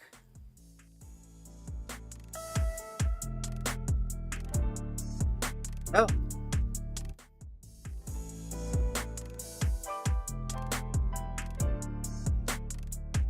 I'm getting music from this little guy. It's not the best tuner, but you can get it. Doing fine, Hannah. Alright, so yeah, this can do air bands, so I can actually hear it. I think you can hear it through my mic, just a little bit that, you know, is coming through the ears. But yeah. So yeah, this definitely works as a radio tuner. Now, I'm pretty sure I won't be able to get any okay, you press and hold to go back. That was intuitive. Oh, you can attach an external antenna. Cool. So that's good to know. Ooh, it's got weather radio built in.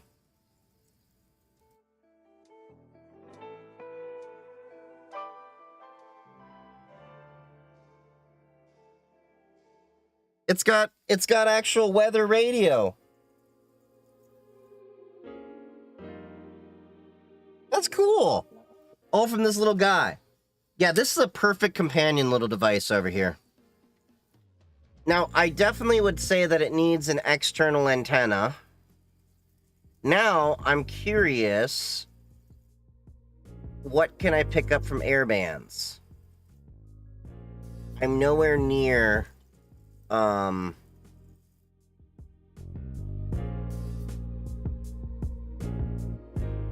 airport.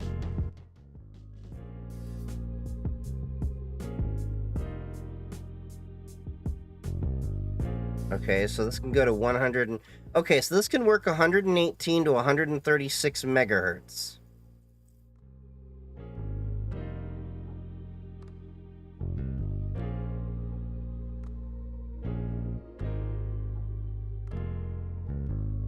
Ooh, it's got some presets in here.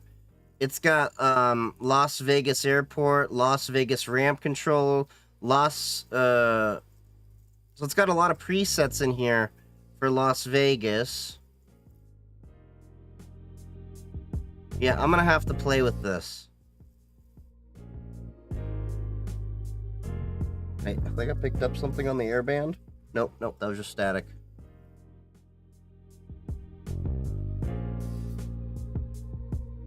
Oh, that's cool. It's got the ability to swap between frequencies really easy. Ooh, I can control my squelch. That's nice. Okay. Yeah, that's a nice little badge.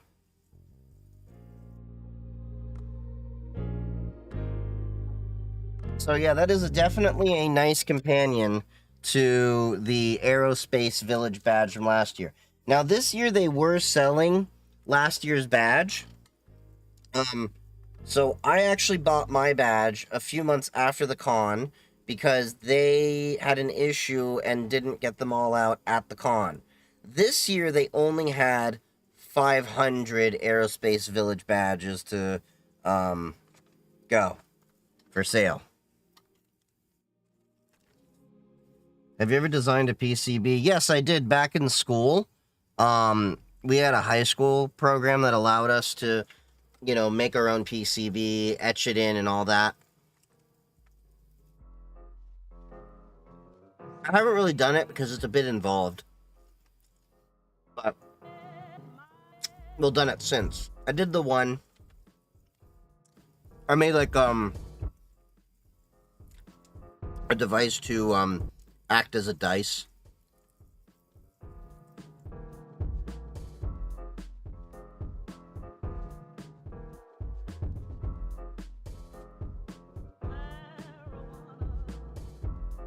If I think someone tapped my iPhone, how can I tell? If you think someone has actually tapped your iPhone, at that point, you get law enforcement involved.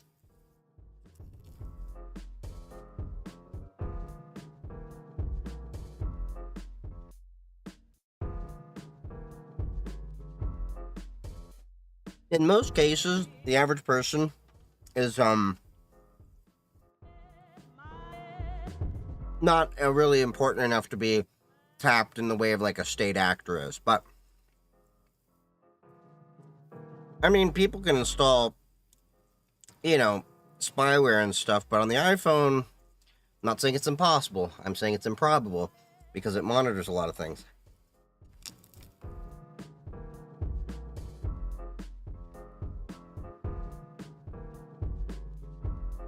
What I think they mean by tapped is, well, that was a question I was going to say. At what level? The majority of people that have come to me saying my device is bugged are not. Now, there have been a couple situations where I'm dealing with a victim of DV. And you find out there's controlling ways they put some software, things like that to monitor them. But yeah. Turns out they are the one tapping. Gotta give you credit. I've been listening to Alabina for a while now because of you. Oh, I love her. She's got a fantastic voice. Don't tell Trump. He'll order them to shut it down. SA7A, huh? What? If you don't mind, I have a request for you. Alright. Yeah, it turns out they're the one tapping. So let's get into my badges. So, this was one I bought to support Sky Talks. This apparently glows in the dark. I have to get it, like, really dark. But, you can, Velcro it, so I might stick it on my bag. I would look more into what apps you have on your phone if it's free or the product. I agree with that. One of my buddies was running the call center village. He gave out these badges, making fun of the whole 5G thing.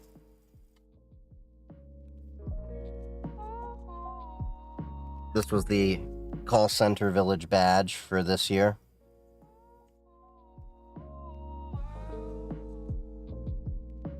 I picked this badge up randomly from some guy for a few bucks. It's the V for Vendetta. And apparently it just, hold on.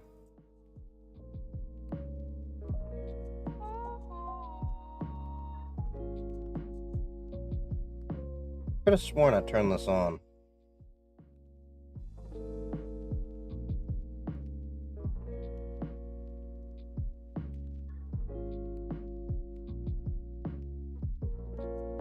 Anyway,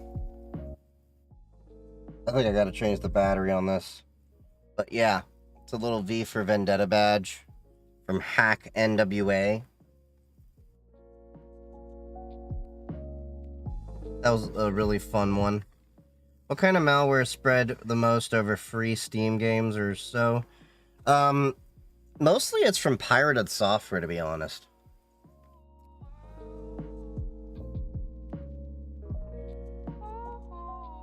The White Hot Cybersecurity Hacking Group badge.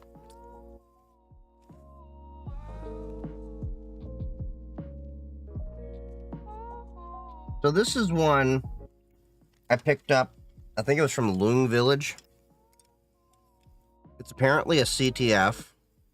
I haven't gotten too into it. Oh, there's a switch.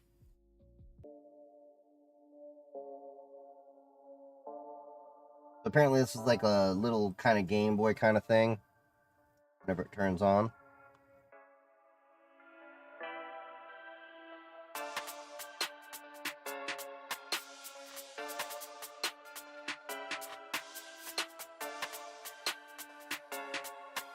Oh. I think the battery went bad on this.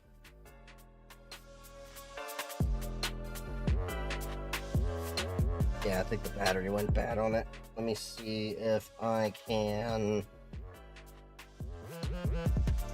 plug that in. See if that gets power. There we go. Let me see if I can zoom in on this little guy. Okay. So we can do, hold on. Badge faces, unknown game, gravity view, and CTF mode. So we'll just,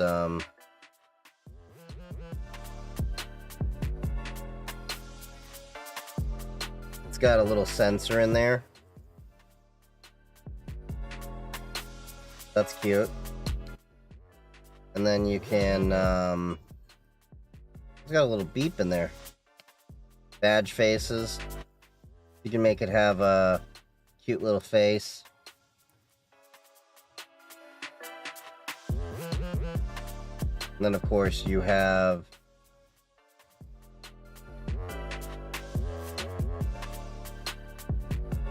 the CTF mode.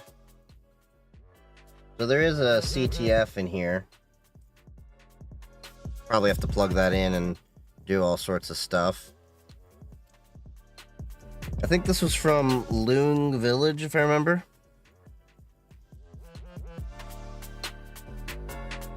Wait, Apple isn't the most secure ecosystem you can get? Apple is one of the most secure ecosystems you can have.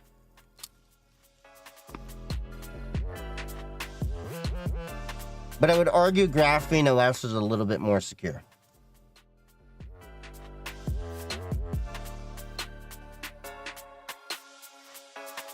Now, this is the octopus badge I think you were mentioning. So, I haven't played with this too much.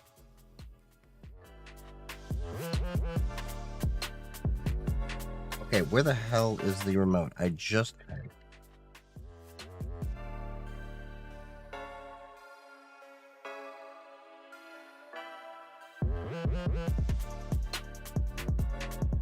I just had the remote.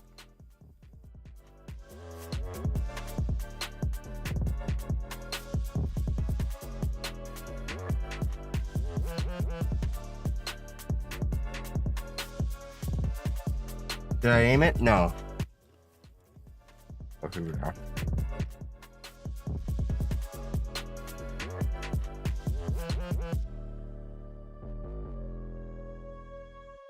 Alright. So, let me see if I can remember this. Alright, so we have octopus eyes.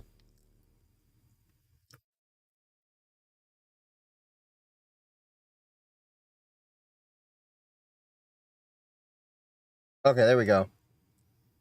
Wait, it's got Bluetooth low energy spam? Oh. We gonna have fun. I didn't know it could do that.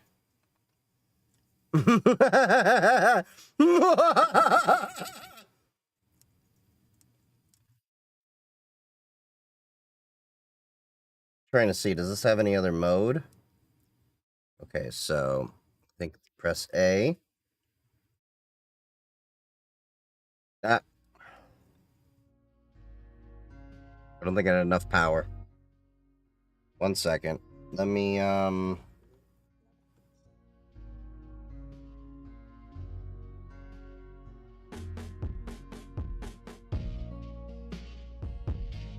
yeah, it definitely was low power. Okay, so now that I did that,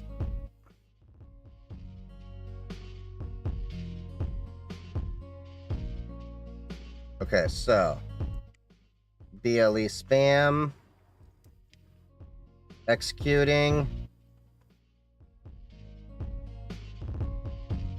I don't have any Samsung devices near me.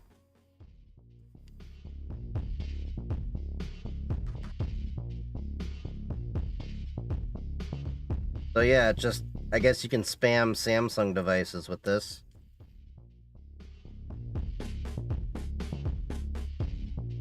Okay.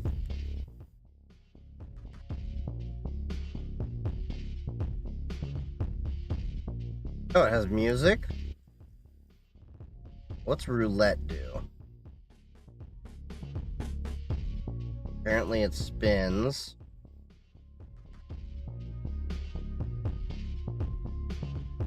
Oh. Hit the wrong button.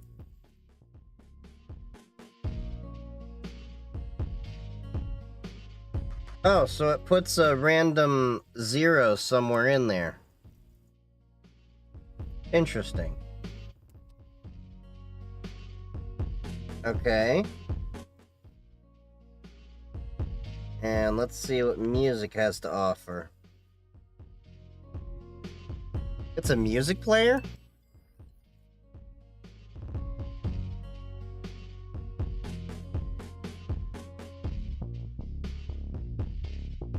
Why does that theme song sound so familiar?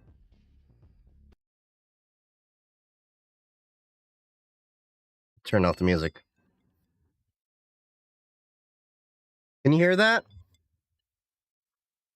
It's coming off the device.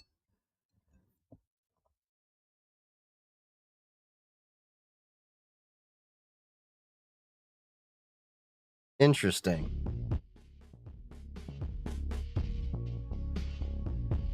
Okay. So that is the little octopus badge. I got that from the Loong Village. It looks like it has an ESP32 Express, an S3W Room 1. Okay. That one's nice. I like that badge. Oh yeah. Here's the official Defcon badge. I apparently had one of the few ones that didn't explode. I am probably going to take this apart and put some Loctite on it. But the idea was, every Defcon, they have puzzles. So this is the human badge, because I am just a regular human. And each of these had different colored lenses. So you could actually look at things to get them filtered out. Like if you put the red and blue together on some things as like glasses kind of, you get a 3D image, like that old-fashioned 3D effect. But this was the badge you had to actually wear. So the way Defcon works is they do TikTok. So like 1 year is electronic, the next year is not. So this was the non-electronic badge year. Last year's badge was baller.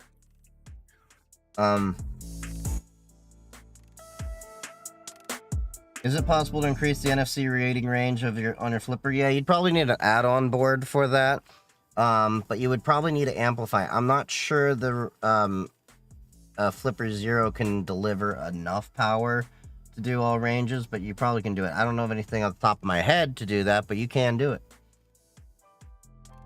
I have the same displays laying here on my desk somewhere. Oh, that close up. I have the Oslo sleep buds that use low BT energy. Okay.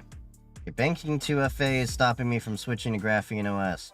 Why is your banking 2FA? It should just be an app. There shouldn't be a requirement to check that kind of stuff. Well, anyway. Are you going to GurCon this year? I wish, but I would need to take off PTO. I used a lot for this week, and I don't have the money to justify doing it. If work, for some reason, actually pays for my Defcon or whatever next year, I'd consider it, because then I wouldn't have to take PTO off, and it'd be a work-related thing. Now, oh yeah, and this is my Hackers Teaching Hackers badge that I got earlier. This was from a different conference. I dropped the CR 2032 in there, so I have to get another. Now this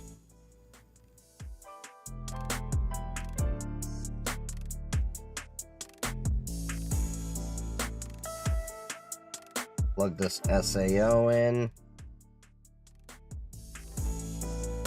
Okay, where is this?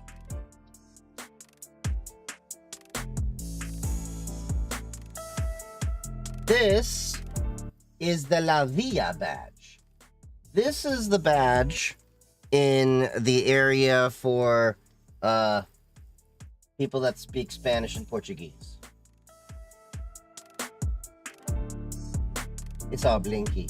So that is the La Via SAO on top of it with the main badge. Take this off for a second here. The SAO header, I noticed, is very delicate on this, so I'm gonna have to probably baby that and tinker with it. You can also have the SAO itself just with hang off a lanyard and put a CR 2032 in there, it looks like. So let's see what this does. Okay.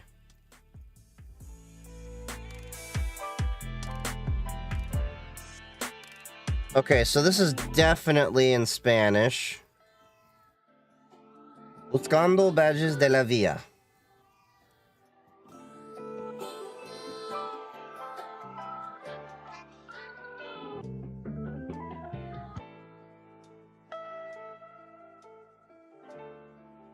Okay, so you have the LED control.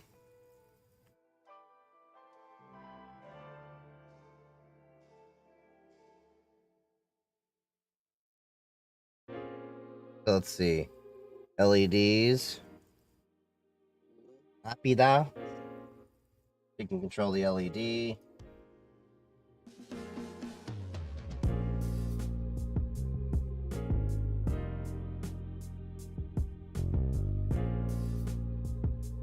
It's a nice little badge. It looks like they have...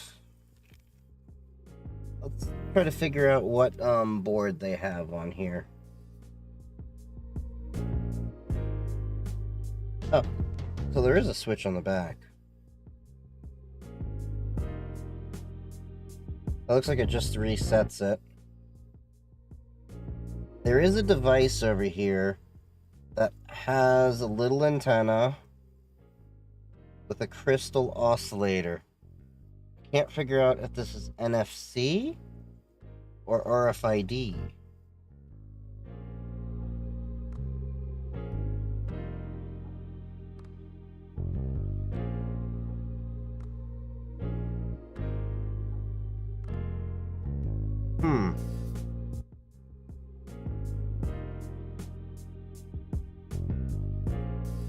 Okay. I'm gonna have to play with that as well as learn Spanish. That's a fun little one as well. We got a SAO over here. A dumpster fire with an LED. Just bought that randomly off a guy. So this is a badge I bought off of an NWA hacker. Make sure I unplugged this because I could not figure out how to turn it off. But yeah, it's like super blinky. And this is connected to my actual B-Sides badge. So B-Sides gives you these tokens. And then, you know, I just connected it to this. It was designed to work with this. And this just lights up. And then you can put your little SAO. I got these together as a pair. And there you go. And now I'm curious.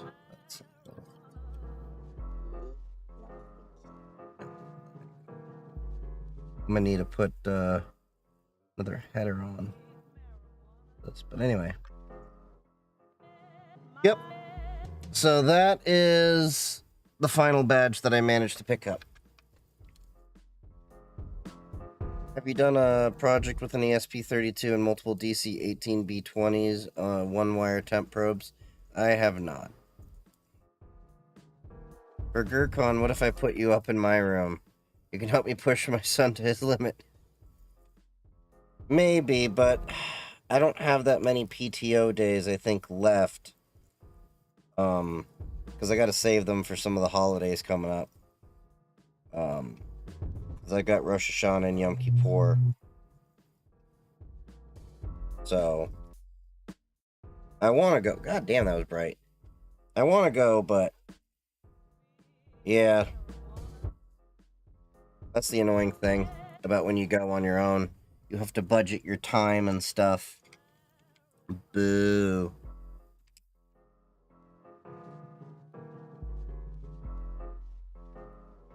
But yeah, that's basically all the badges from this year.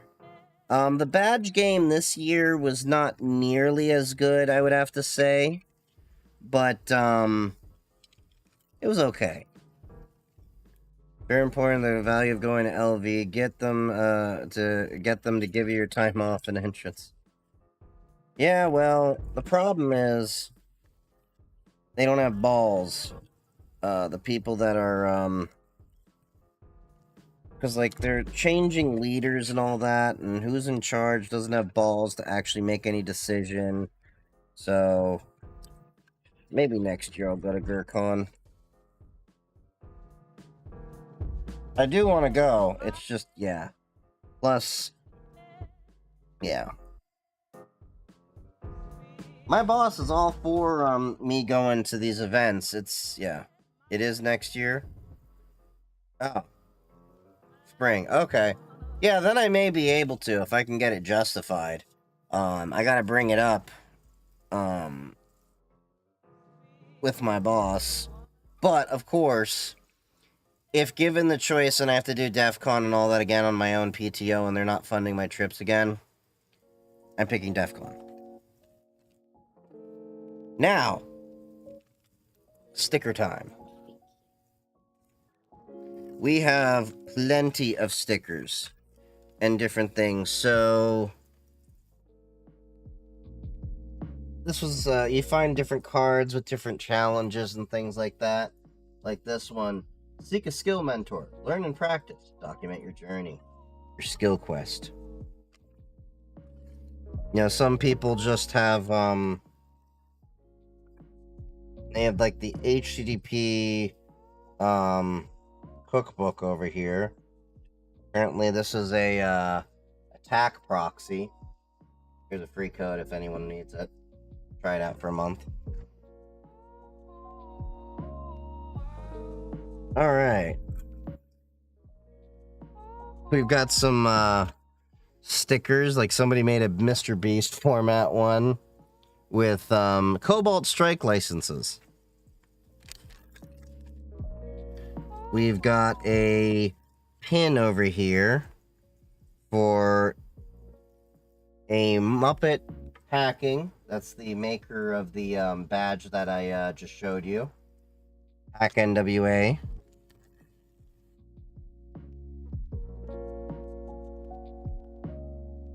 Code to Cloud sticker. So some of the stickers like have really good oh yeah. This was handed to me. It's a category 6 Ethernet cable, get it? You've wired a cable, you'll get this reference.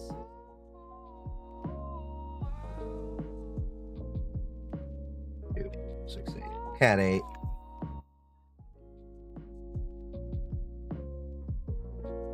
We got the party line sticker from the call center village. I got quite a bit of those. Certified Vibe Hacker.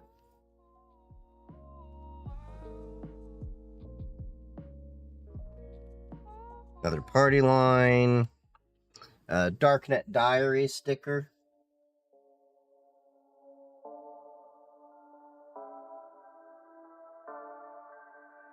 A keyboard grenade sticker.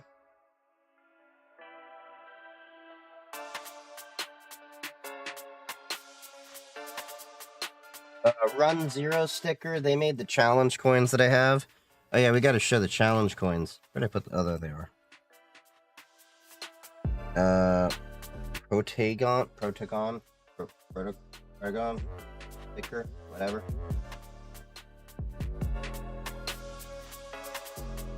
We got some Valid stickers over here. We also have, it's in my NDA. We got the Decentralize the Planet with a Valid sticker. Valid is that project I've talked about before that I think can can overtake Tor and I2P. We're planning to have it stable next year. No bullshit security for devs. Little shiny holographic sticker. I can be trusted with the nuclear codes. Did you get to meet him? I didn't get to meet him. Here be dragons and yetis from Run Zero.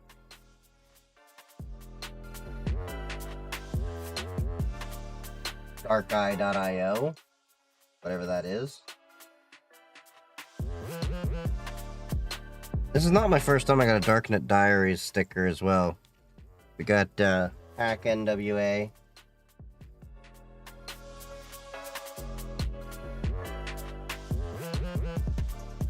We got a Get Good.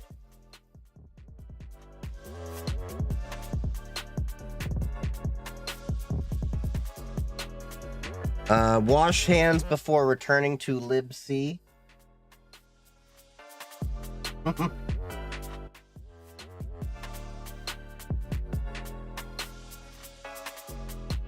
Hello, I am Stock Analyst.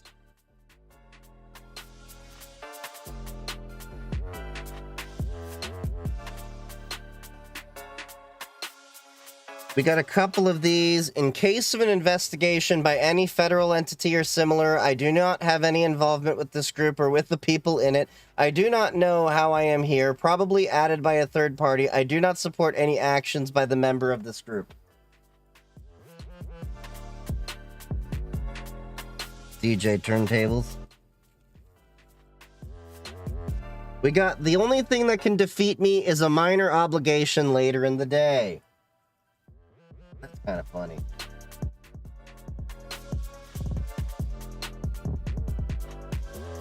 InfoSec map sticker. I've talked about them before quite a bit.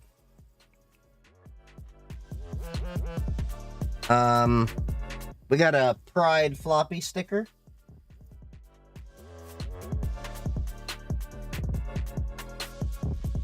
Code protocols never die, they just run critical infrastructure.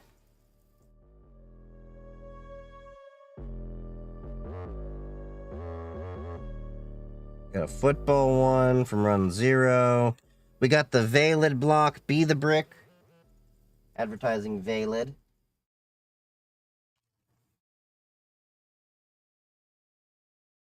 Got some kind of a Pride, what looks like a frog. Oh wait, I know what that is. That's a uterus. Ah, I just got it. We also have, you've heard of the security company Trusted Sec, right? Well, this is Trusted Sex. Get it?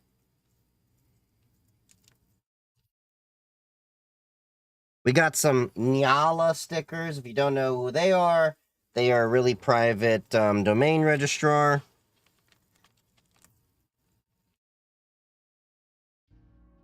Objects in the mirror are more serialized than they appear.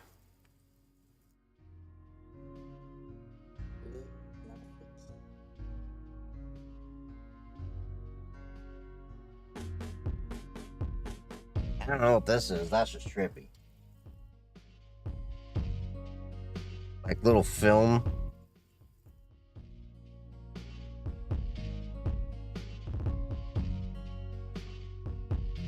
We got the Neurodivergence Initiative. The QR code on it. I got a cover for the TikToks.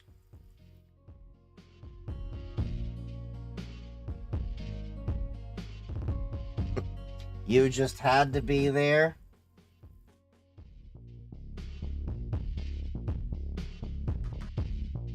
This was given by one of my followers.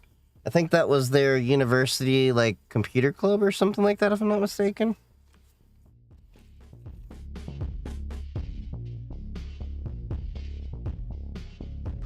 Hibbs takes a tumble. I have no idea the background on some of these stickers.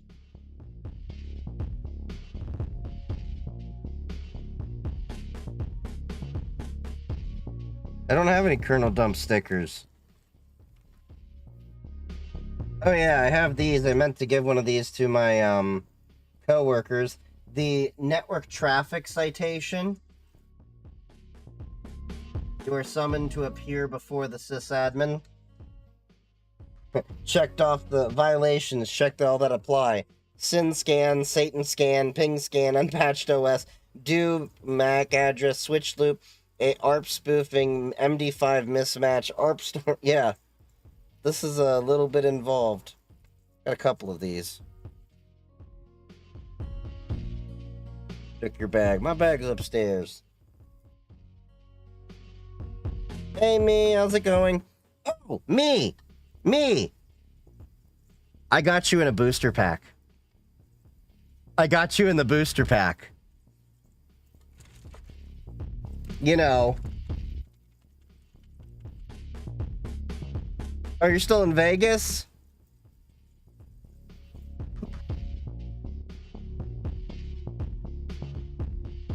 I told her already on this. Yeah, I was kind of surprised. Sublime Security, I guess. We have a sticker. Meshtastic is slow. I just DM her. 40K cards were printed total. Nice. We've got B-side Sao Paulo. I'm just going through the sticker haul.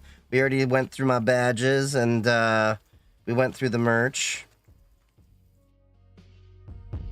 All love is equal. We got, you know, of course. What's up, Seekney? We got board2hack.com. Tiny little sticker there. We got a B-side San Diego sticker. How did I get a gifted badge? I didn't give you school. I don't know. I just work here, man.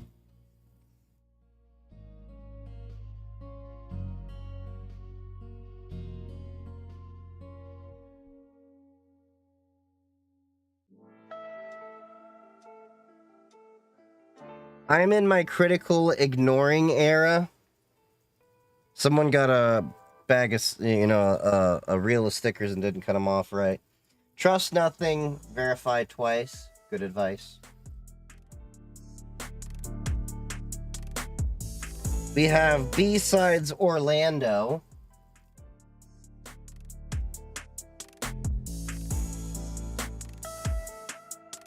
I know you're effed up, so am AI. We got a dachshund with some binary around it. I'll have to decode that later.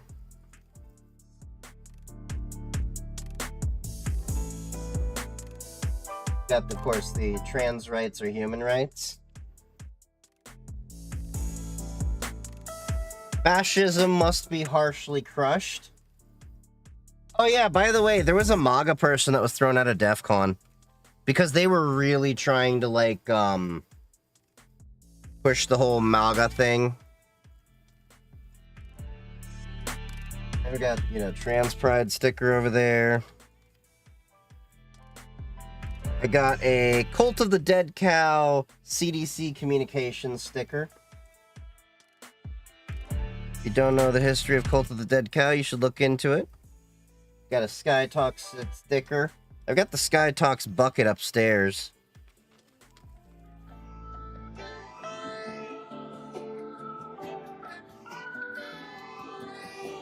We got Coexist, the art and science of meta war.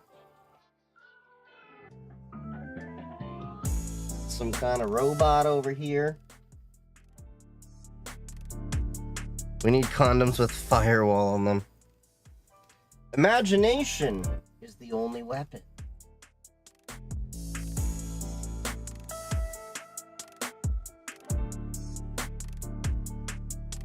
Defcon Feet Feud.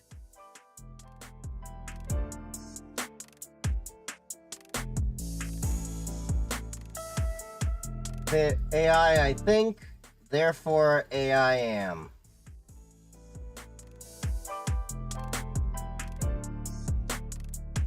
Across the Pond cast.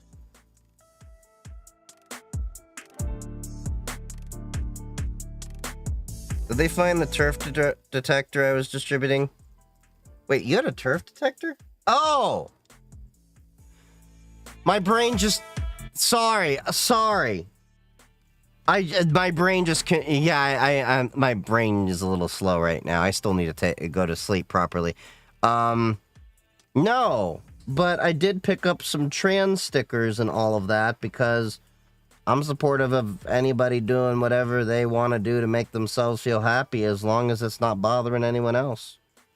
To make this very clear, if you're trans or whatever in my audience, I support you. I may not, let me put it this way. I may not understand why you do the things, but guess what? It's not my job to to tell you what to do. It's my job to just be living my life while you live your life. And if it makes you happy to make these decisions, as long as you're not actually disrupting anyone else's life, I don't give a crap what you choose to do, what you choose to identify as, or what you choose to be called. I think if more people just minded their own damn business, the world would actually be a better place, but you know. Living with ADHD in InfoSec. This seems to be applicable to everyone in this field. Chief, it doesn't matter who it bothers as long as it isn't hurting anyone else. Just saying, that's what I mean. I don't care if I bother people. Learn, play, defend, repeat. That's an interesting little shiny stick. It's shiny!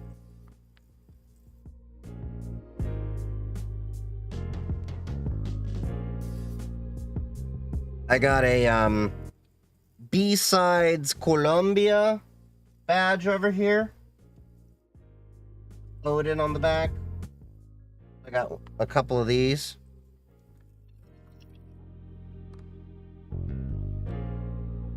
Have you seen the OpenAI ChatGPT usage statistic dropping at the beginning of summer break? I did not. Already showed that sticker. Hacker Summer Camp 2025 on the back with Las Vegas. You know, just Hacker Summer Camp on the back. That's kind of a nice touch. Dark mode. Because light attracts bugs. Get it? Everything should be dark mode by default. I got a few of these stickers. Level up, Zero Trust to Trusted Advisor.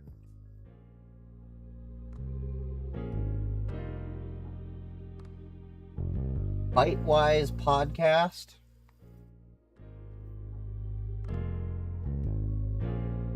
RelationSec.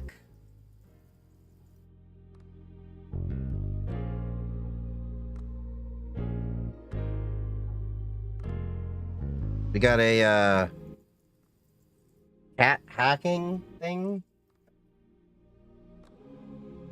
I trade chilies for dark mode. I'll give you one of these stickers. I'll just try to remember to bring it to the next DC. Sans DFIR Digital Forensic.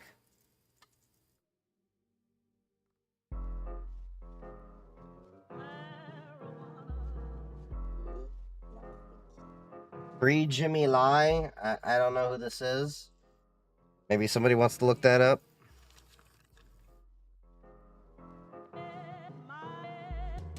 I took quite a few of these stickers. Break systems that break people with Valid. Got a V for Valid.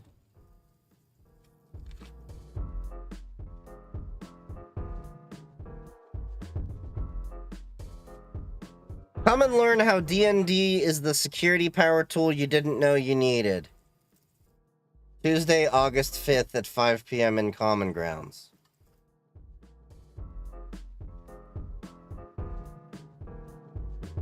I don't know which side's the sticker. That's right, I replaced my monitor backlight with a blue one so it zaps all the bugs easily.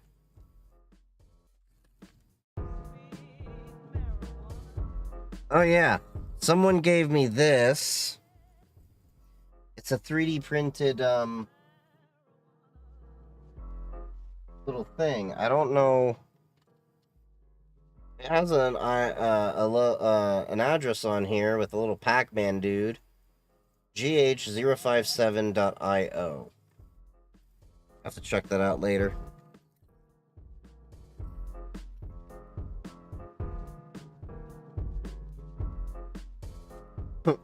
Ender Labs, I'm not a robot.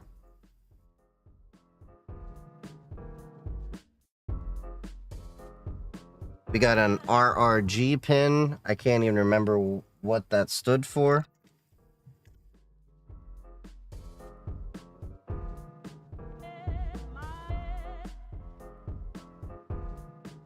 Everything is under control.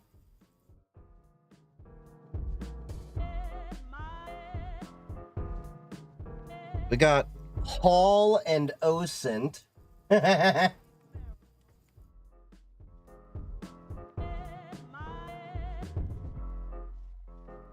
Big into hacking. Relation Sec, still living with ADHD.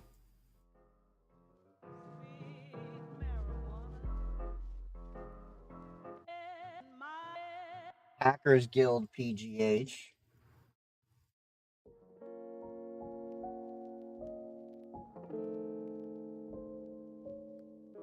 HTTP 1.1 must die. That's a true statement. Another one, different design for that sticker. Already showed that. Already showed that. Already showed that. Now we're just getting into the duplicates. Toxic barbecue sticker. For those of you that are not aware, that's one of the events that you can go to at B-Sides. It's off-site. People come with like all kinds of exotic meats. Access everywhere. Super Nintendo styled. B-Sides LV.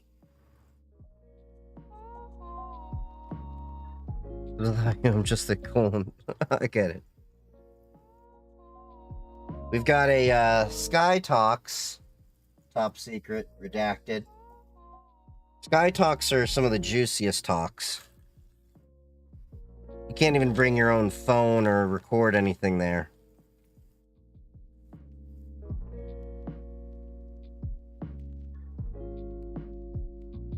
You are way too creative for a 9 to 5. Little skeleton with a couple cats. We are currently clean on OPSEC with Signal. I prefer my ice crushed.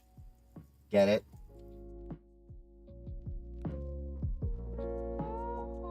My crime is that of curiosity with the QR code I'm obviously blocking because of the TikToks.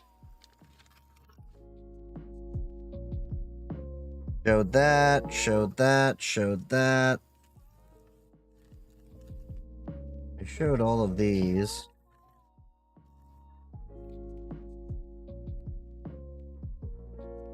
Oh, B-Sides, Fort Wayne, Indiana, 2023. People bring a bunch of their own stickers and drop them. Being different is exactly what makes you perfect. In my drawer, the ones with Mercury inside, UPS. Current mood sloshed.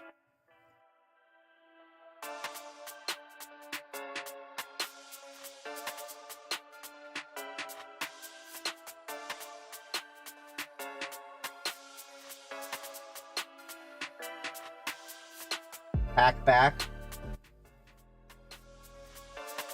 No gods, no servers, no gods, no masters. Stay lit.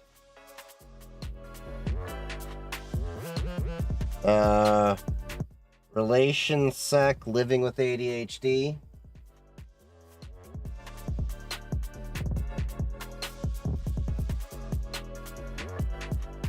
Oh yeah, this was a running joke. B-Sides Pyongyang, 2025. There were people going around with B-Sides Pyongyang shirts.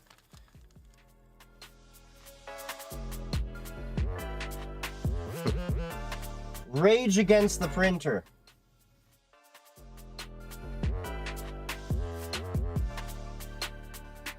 Still doing MSP on the side. When I have time. Not as much anymore.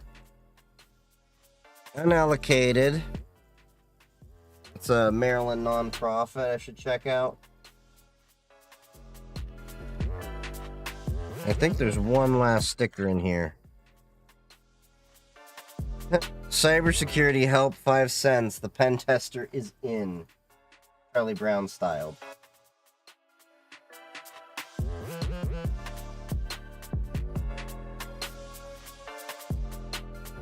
That's it for bag 1 on stickers.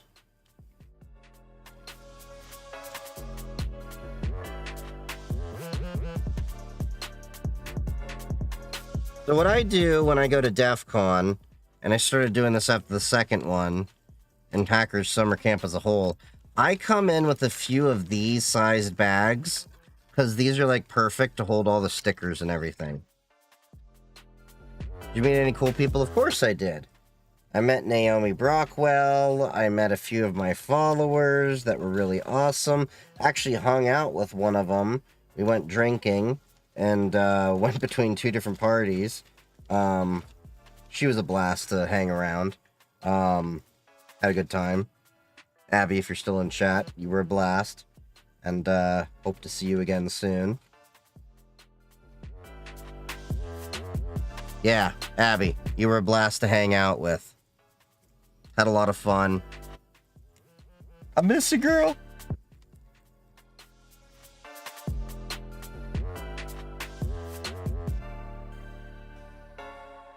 So we met up at the, what was it, the Defcon pool party, and then we just kept hanging out, and we basically just dragged her to the rave and the other parties that were going on at the convention center.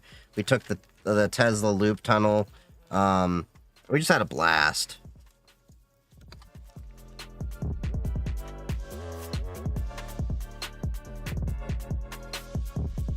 I met some really cool people. I met Abby. I met this other girl named Vix. I met the Defcon Switzerland guys. These ones that gave me their challenge coin over here. The DC 4131. Yeah, they gave me their challenge coin.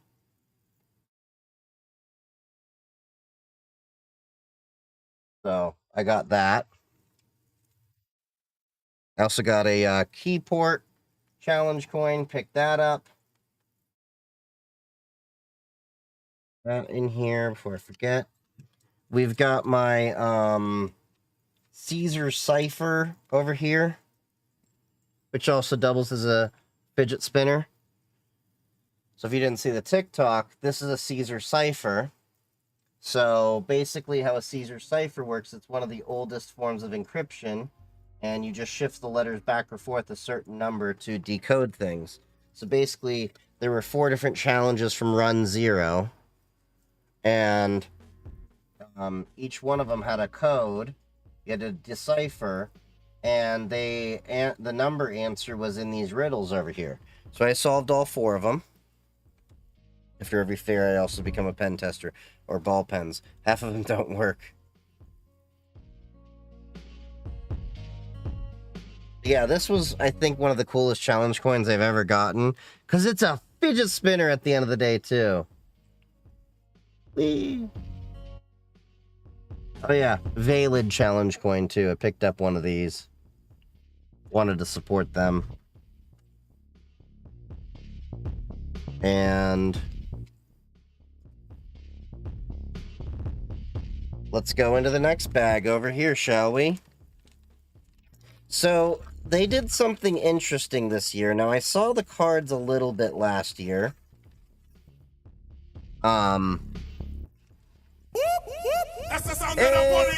Hey! Thank you for the raid, Frozair. Thank you. Raid of 16 just came in. If you haven't already, check out Frozair. Can one of my mods, if you're available, give a shout out to them? Thank you for joining. If you haven't met the words, if you haven't been here before, my name is Chief Geek, or well, Chief Geeked or Chief Geek 3D. Either one's fine. Some people just call me Chief. I'm a cybersecurity professional. I just came back from Defcon, so we are just recapping everything that happened, as well as some of the things I picked up. Cybersecurity by day. Sometimes I do Linux, gaming on Linux, as well as just general tech and cybersecurity knowledge of different things. So yeah, thank you for rating me. I appreciate you. Yeah. Let's see. What is chat saying? I'm curious, what's a good laptop for Linux? Around $600 to $800. Also love the content. Can't wait to go to DEF CON. Yeah, DEF CON's a blast. I just came back from it. So, for $600 to $800, you can easily get like a used Dell. You can go to DellRefurbished.com, pick up one, and then just install Linux on that. You know, I mean, the Dell, HP, and Lenovo business lines of laptops, specifically the business ones, especially secondhand, great value. You can run Linux on most of anything. So these are the DEF CON Black Badge raffle cards we got. So my buddy ran the call center village, as well as he had the party line party. So he gave me one of each of his cards. And then they basically had like 40,000 of these cards printed, is what me told me. So we have the Tipsy badge. They're like Magic the Gathering cards, you know, displayed. And apparently you can like actually do a game with these. They even like advertise the GitHub in there. You have the Aerospace Village. Gotta put my daughter to sleep. Hope you have a good stream. Thank you for joining. Happy hacking, bud. Mr. Stream.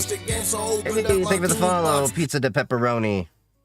Get a ThinkPad. Yeah, ThinkPads are pretty good quality for if you're just wanting to, you know, tinker away. A lot of people love their ThinkPads when it comes to Linux laptops. They're pretty straightforward. What's the most safe phone I can buy, brother? I have a Purism Libram 5. Honestly, the answer I would tell you is either an iPhone or get a Pixel phone and install Graphene OS.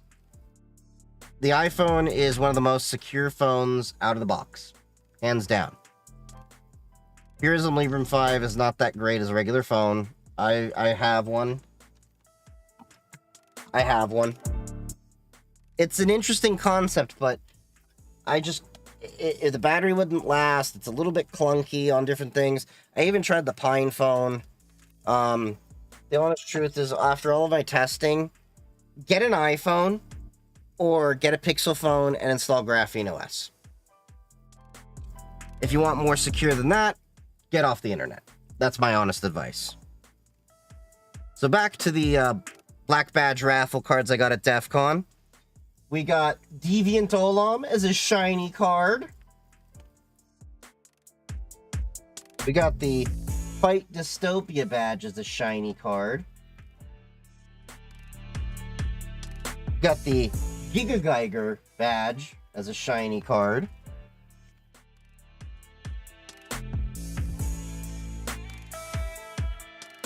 We have the We Had a Blast lore from Defcon 31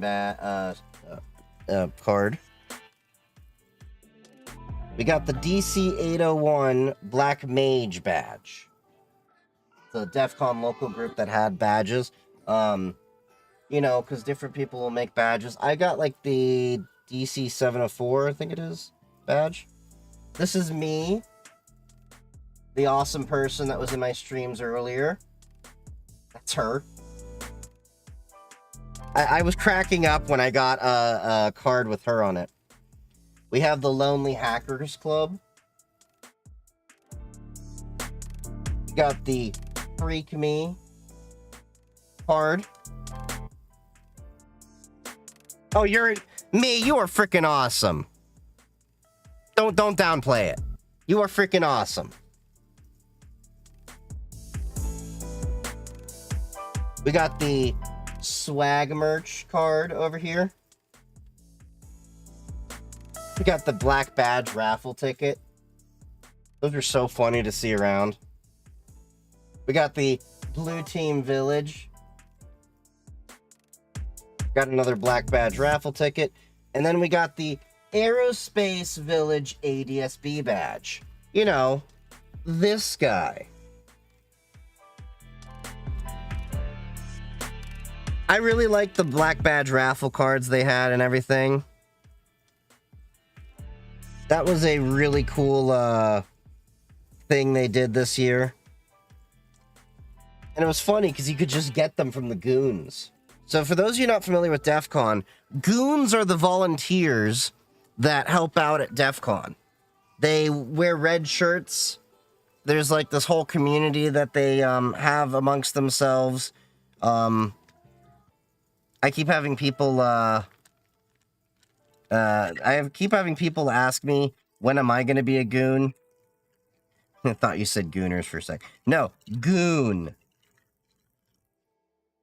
Okay, so we got my Wall of Sheep sticker, you know, to accompany my Wall of Sheep t-shirt.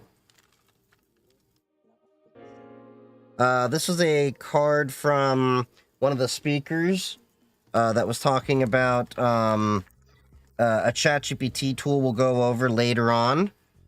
Same guy.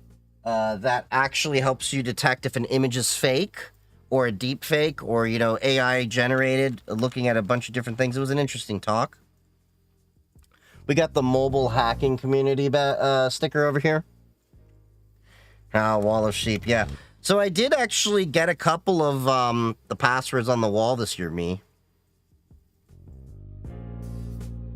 It was a fun Defcon 10. It's been around that long.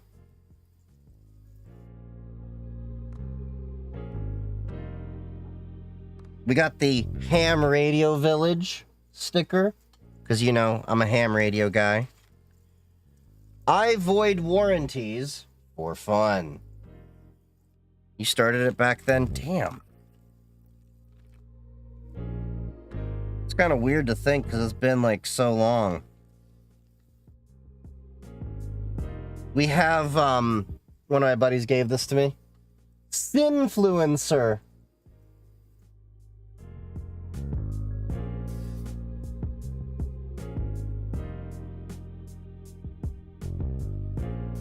We got hashtag queer AF.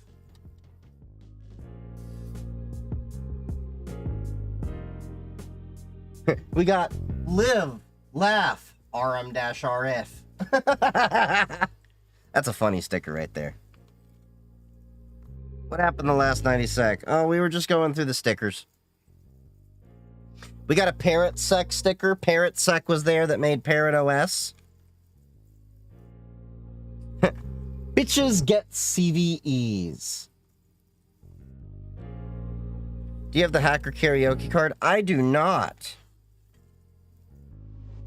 I got these stickers from Naomi Brockwell. It was so awesome to see her. She is a major influence on a lot of the content I do. Make privacy normal again.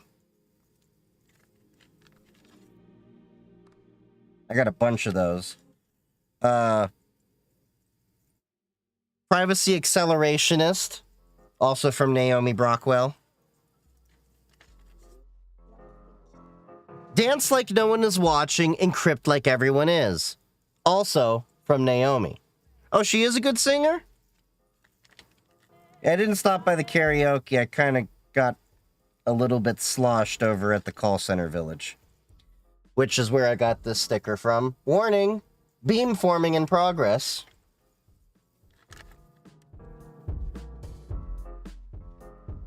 CTF room, hack, learn, upskill. I, of course, got, while we're at it, me, the Hacker Karaoke trans sticker.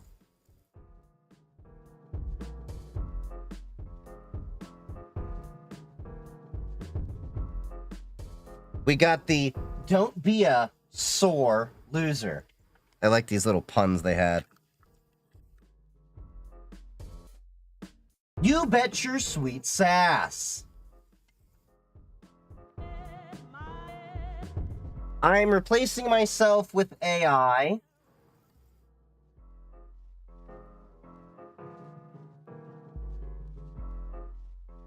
Some of these stickers were the ones I've had before. So there was a little competition called Hackman, and you could only play this during the conference, but that was one of the challenges out there. There's a QR code on the back for it. Not showing it because TikTok. Starpone.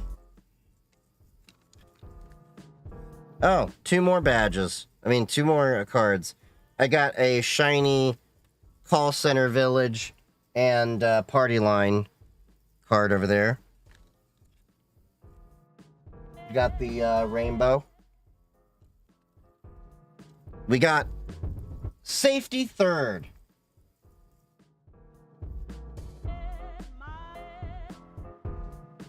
Gotta grab quite a few of those Starpone stickers.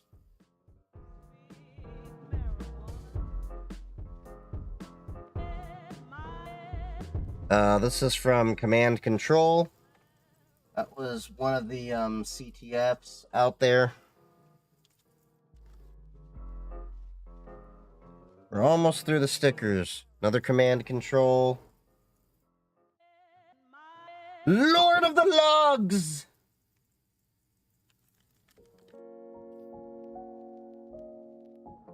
Their beamforming sticker. Oh yeah, this was from the same person that gave me the Sinfluencer sticker. A lewd little thing here with like Furby with boobs. Another Wall of Sheep sticker.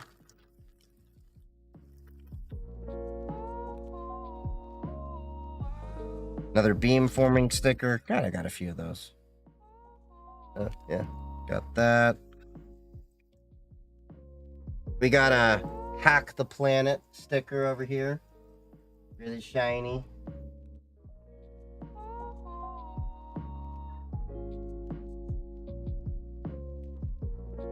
Okay, so.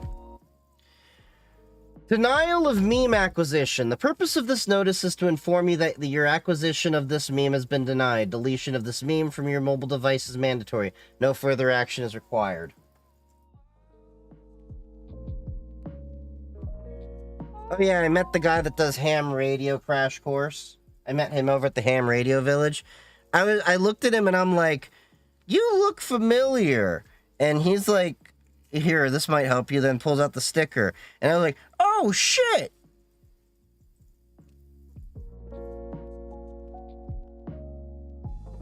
I got a picture with him, too.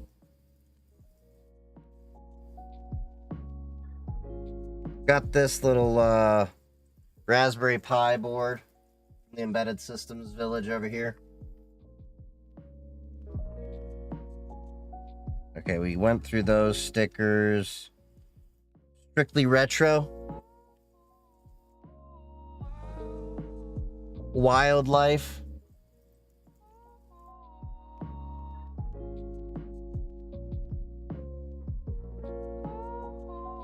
Honk if you solder your own headers. Then we got the beam forming in progress again. We got a safety third pin. Got another pin here from Packet Hacking Village, where the Wall of Sheep is. We've got some Parrot Sec pins.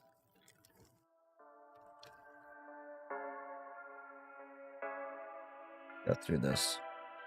I got a he/him little pin over here from the one of the queer cons. Oh yeah, I need to give this to one of my friends. Jesus Christ, don't bring me into this. That sticker's freaking hilarious. We've got a notice of meme acquisition. The purpose of this notice is to inform you that the meme you have posted has been saved to the mobile device of the persons posting this notice. No further action is required.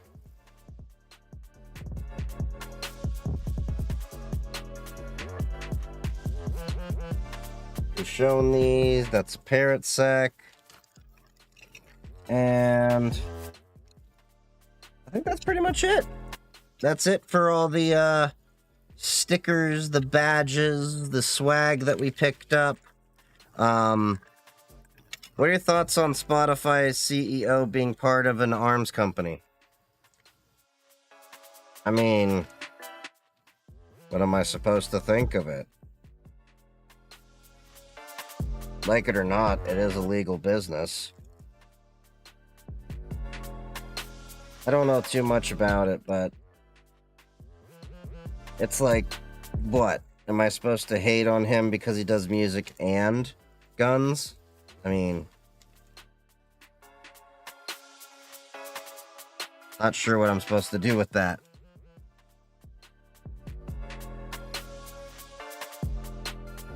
All right, let's put my cards back in.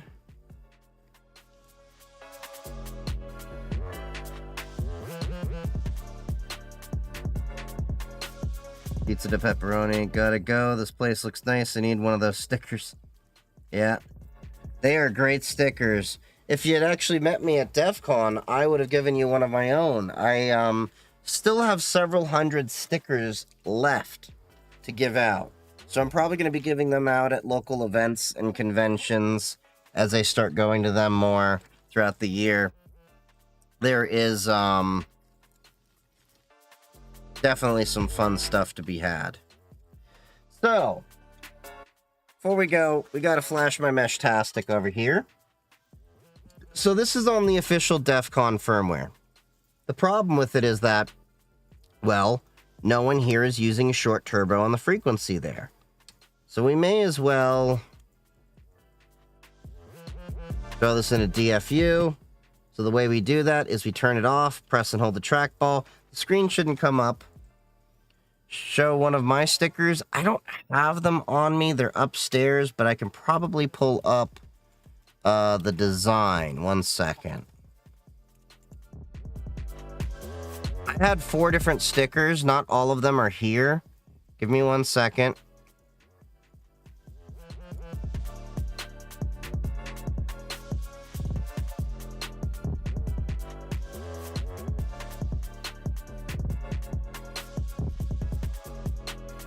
Okay. Here's 2 of the 5 I had. One was, "We're going fishing," with the Okta logo there. And then this was the most popular one. Hillary Clinton, miss when it was just emails, #Signalgate.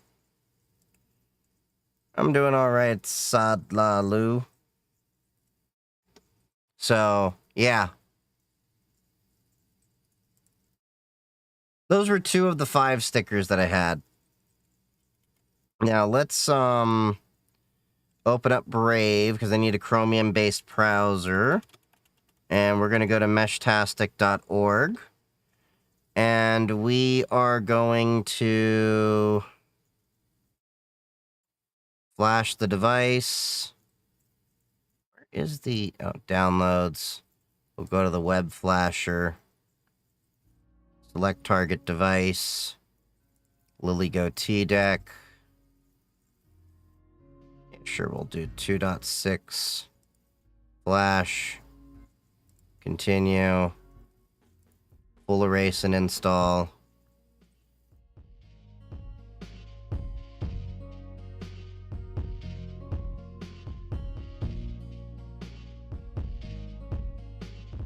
I think it's ACM.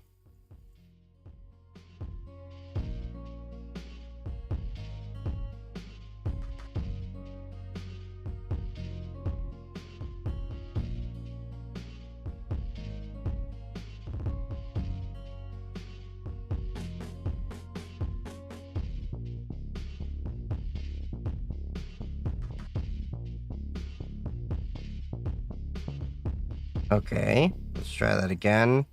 Oh, there we go. I had to unplug it and plug it, but no, that ain't it.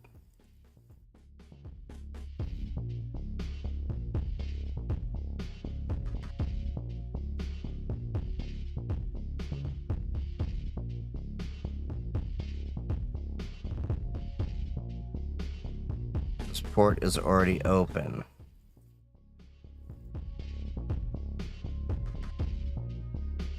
Erase flash and install. Built the set control signal.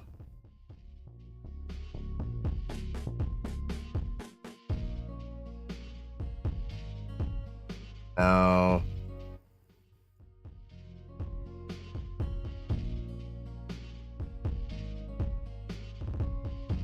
let me see. LS USB. Well, it's showing up here. So now I got to...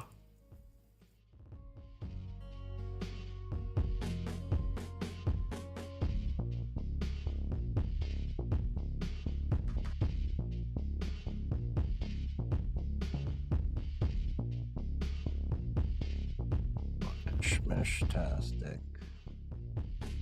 Is it just that it doesn't like this browser, perhaps? There's a reason why I keep full-on Chrome. And we shall see.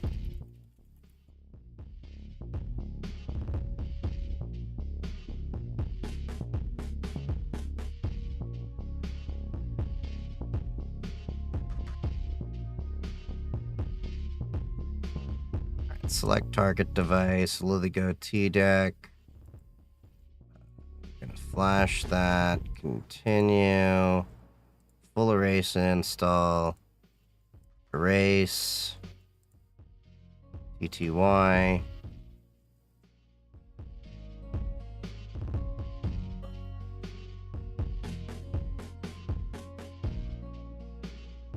Chief Klein, what are you doing? Going to college this year for networking and security administration. Nice.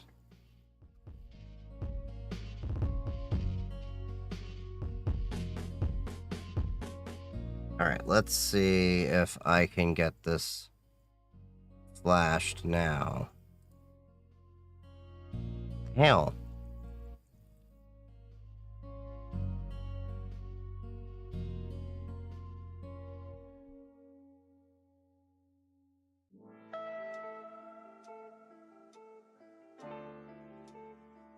Let me see if I can figure this out.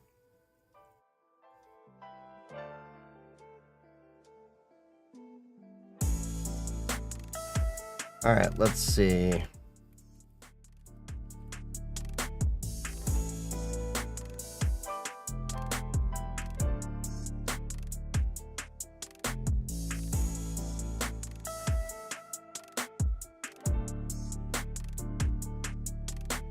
I make 2,000 jets and jet-ons for a party. Any ideas besides fluorescence to make them hard to fake?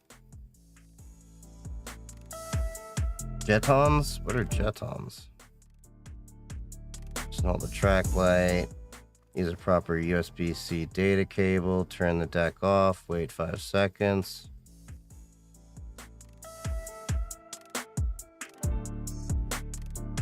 I wonder if it's that I need to use this cable instead. It may just be that cable. We shall try this. I wonder if it was just simply the cable.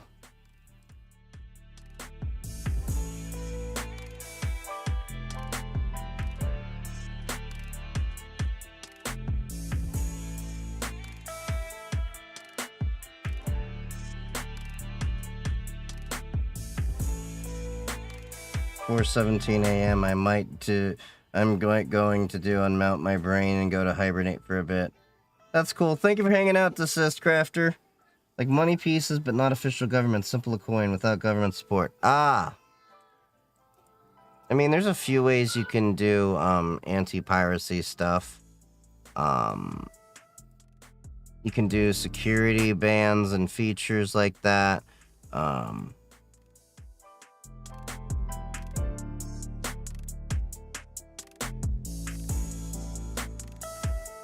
You can really just look into like how money has had, you know, anti-counterfeiting measures over the years.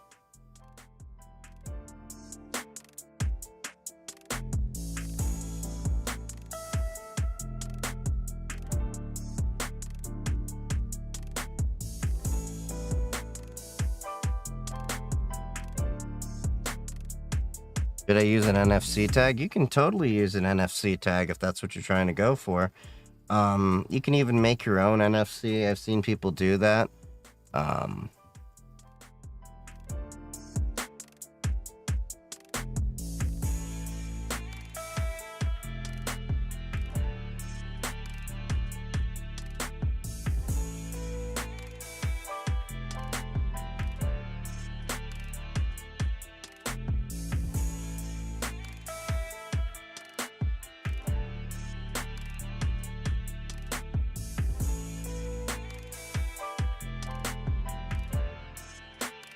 All right, let's try this again.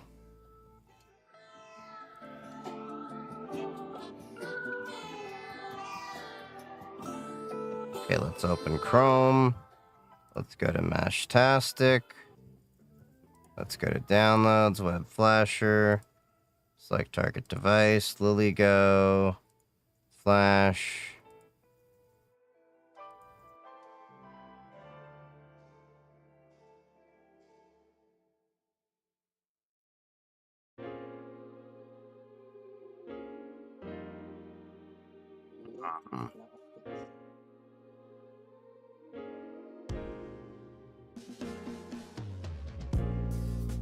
Okay, so I do have it in MFU. What do you call it? DFU. Oh. You know, it probably helps if the other end of the cable's plugged in.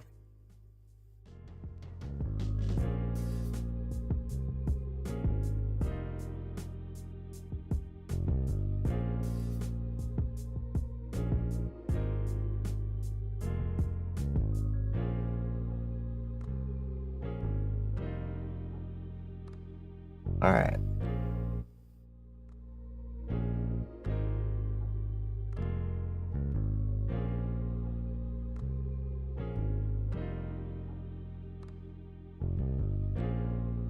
I sure hope someone snips that clip. So glow in the dark if you hit with 2.4 gigahertz Wi-Fi. That'd be interesting.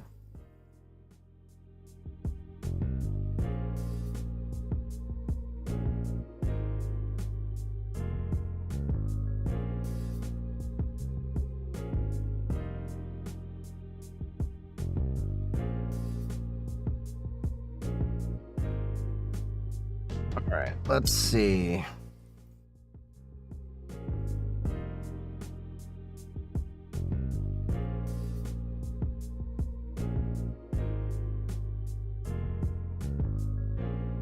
All right, so we're going to put the UDEV rules in.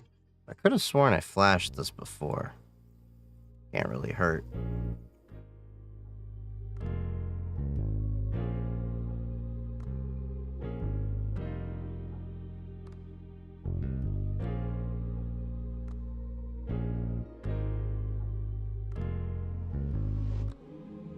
Okay. UDEV control -- reload rules. UDEV ADM trigger.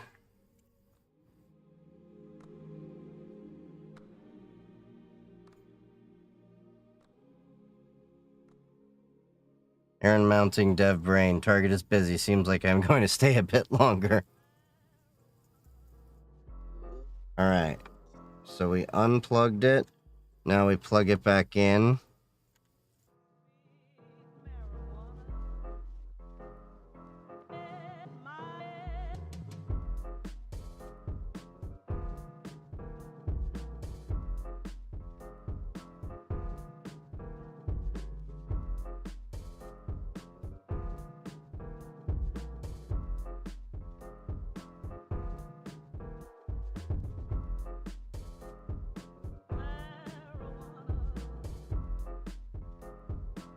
Oh.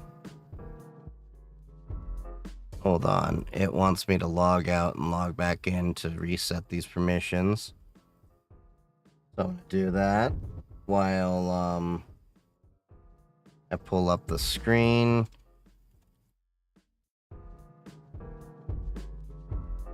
Gonna have to bring back up my Chromium over here with the chat. So So if anyone's chatting for a few seconds, I might not see it.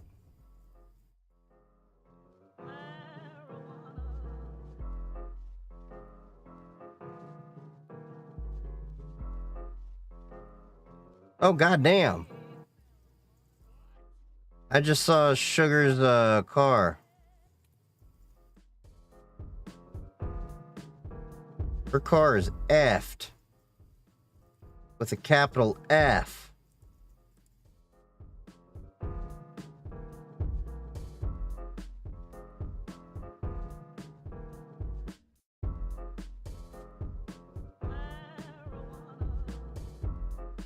Quick, send all the chats.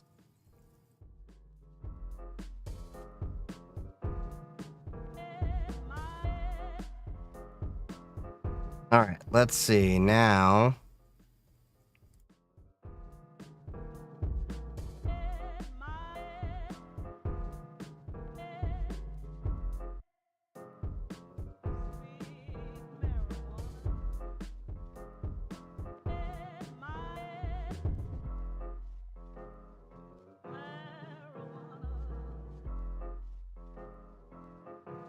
Okay, so it is turning on, so I know that much.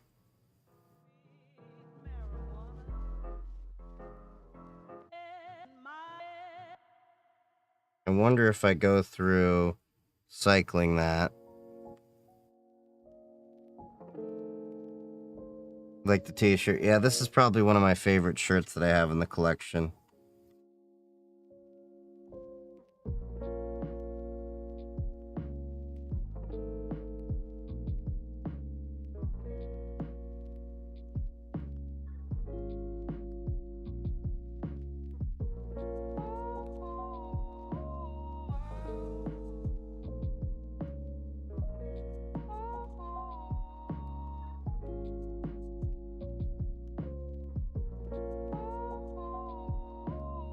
Okay, that's not working. Let me see. Restore the session.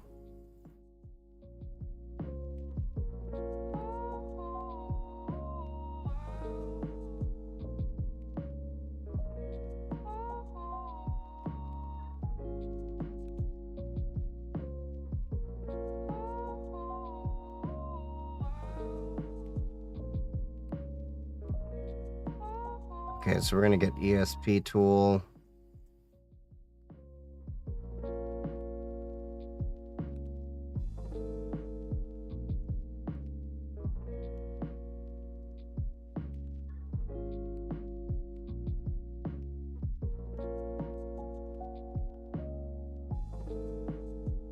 Okay, so I'm gonna install ESP tool to try to get my Meshtastic reset here. It's installing a bunch of libraries. Okay.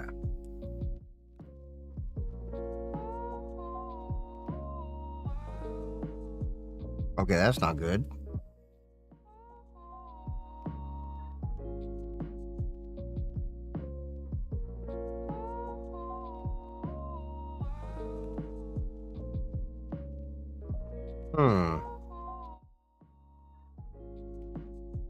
Okay, so it was seeing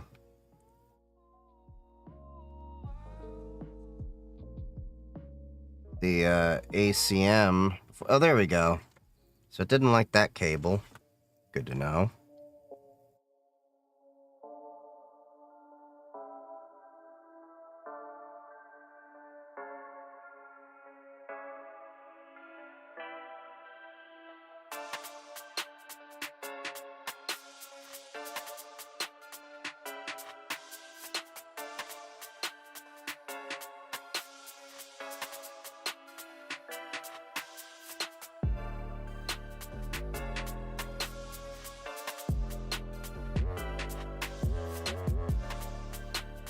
Okay, so I'm still getting the issue.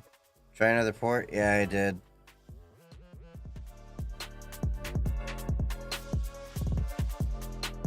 It shouldn't be that hard. Do you use containers, or that's more of a software developer thing? I use containers at times.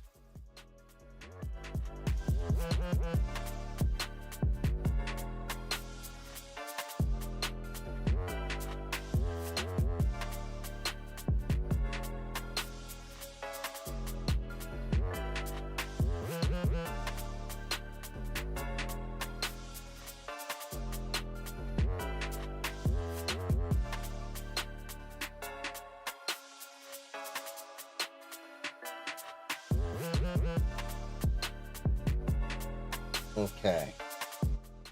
You work with devs on occasion.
I have security people who identify apps that can have to fix things, SQL injection, SS.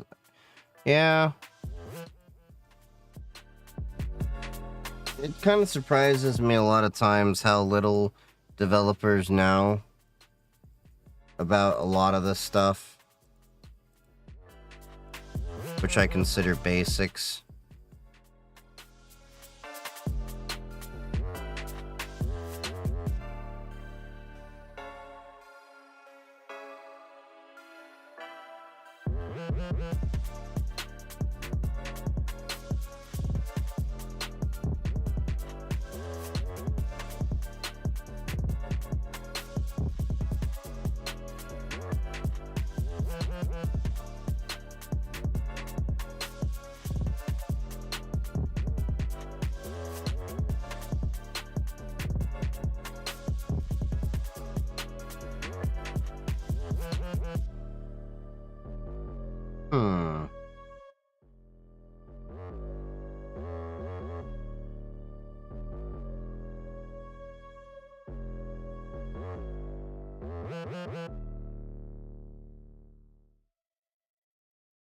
Well, I was also meeting at Hacker Summer Camp. It's cool meeting you too, S. I don't know which one you are, but I like meeting everyone.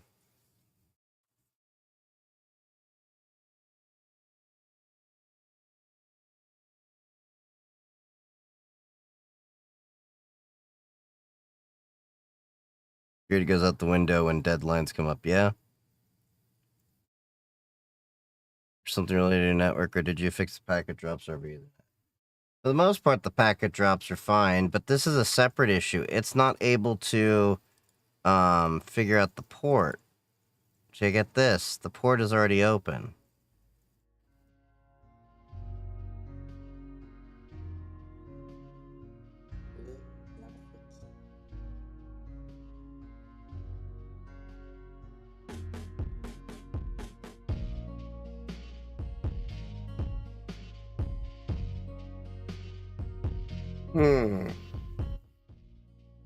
I know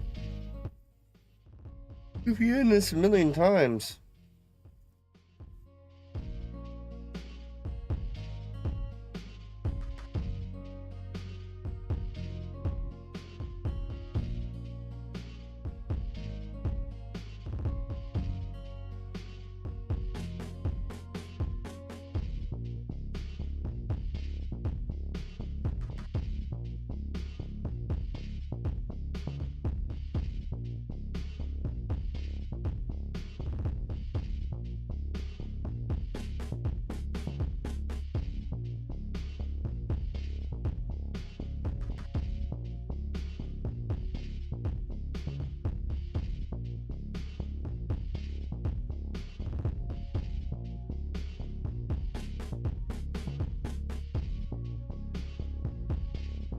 Okay, let's see if we can figure this out.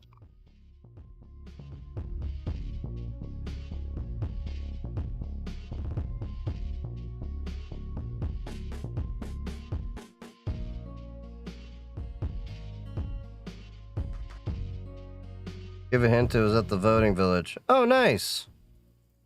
Yeah, I think I remember you. There was like, what, 2 other people I knew there, and one of the other ones is here in the chat. Like an old connection standard, like IR for a little robot. Yeah. What I'm curious about is maybe because I have Chromium open here.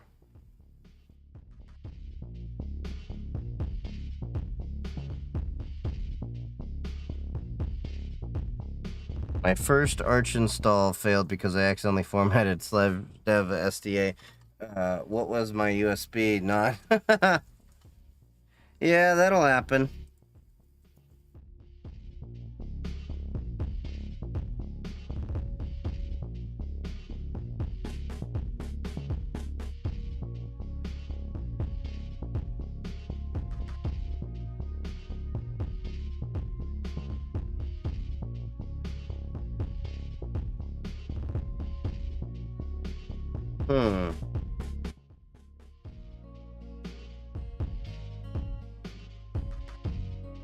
Curious if I also close Firefox and then do this.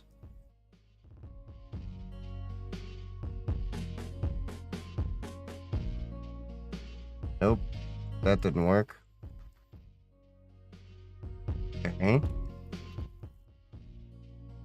Why did this work on my laptop but not on my desktop?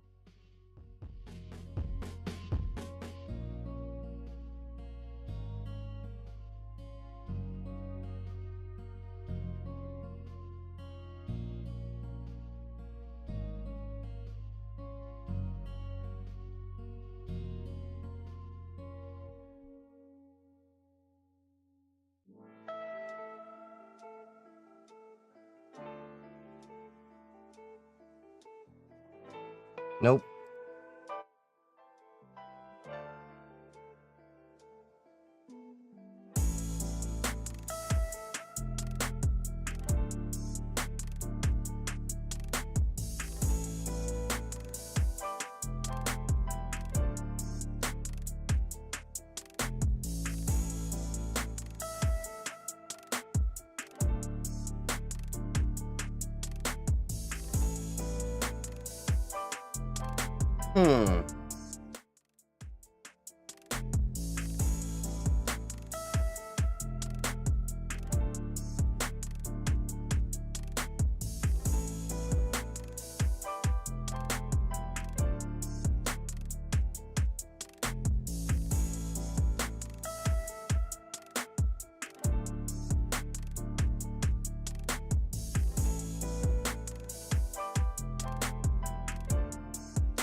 Jesus, this is getting to be annoying.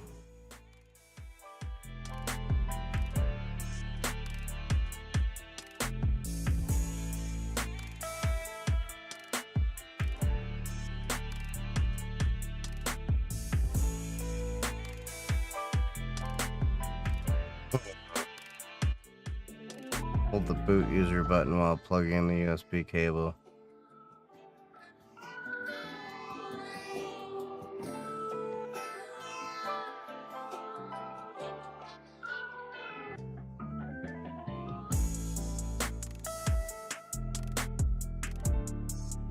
Why are you not wanting to cooperate?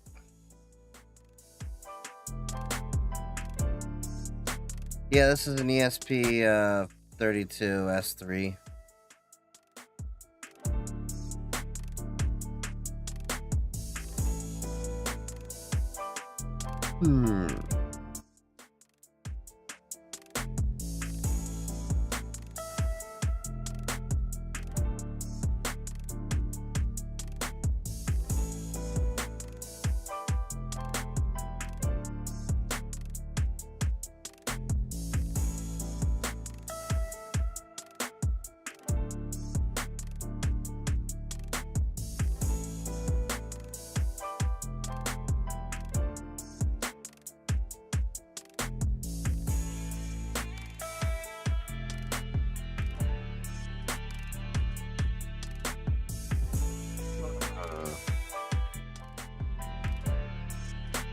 And I had this working before.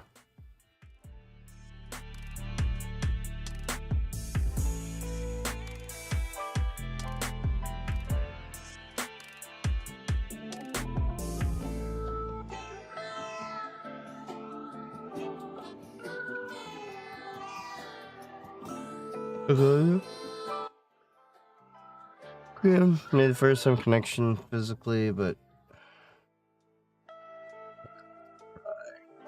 just gonna get the ports open.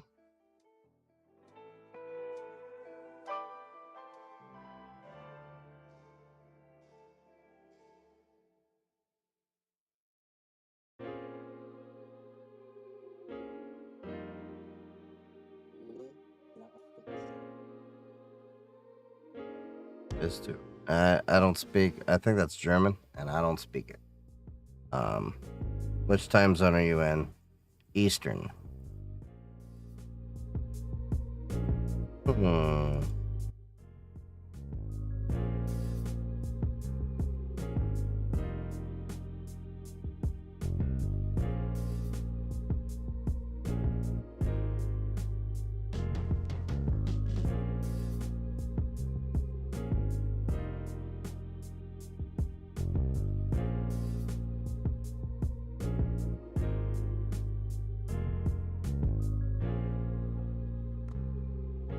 This worked easily many other times.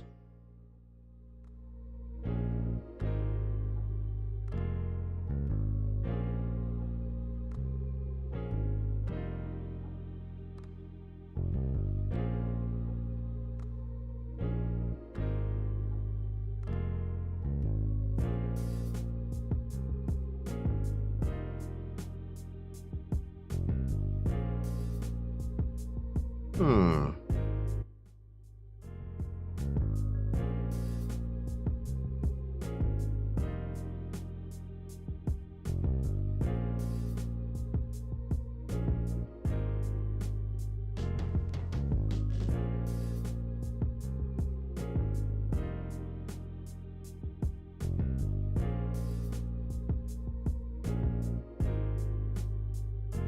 Sudo peak hill 30436.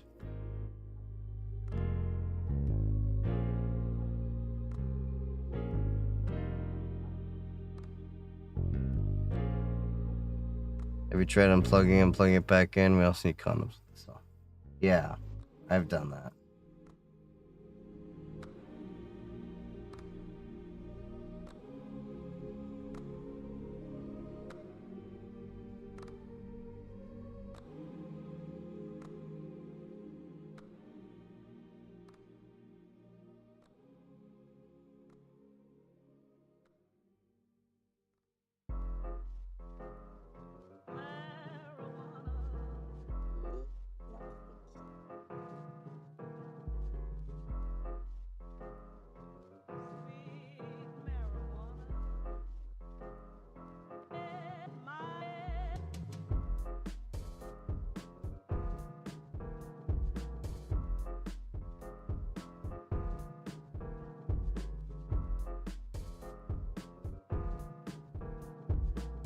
Alright, let's see. If I grab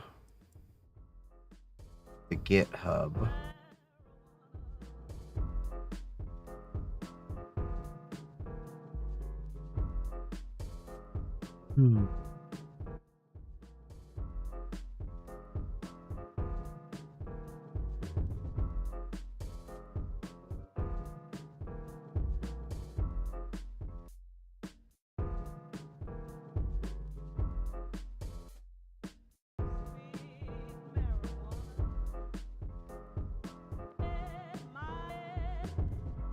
Hey, Twisted Jester, how's it going? We're just trying to, get my Meshtastic fixed.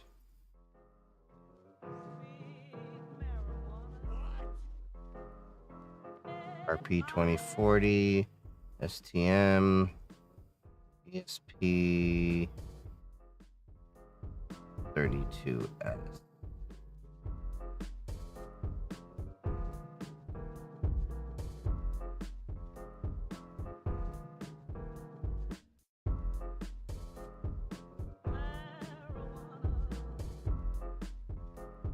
Okay, let's see. ESP32C3. That's what we're looking at.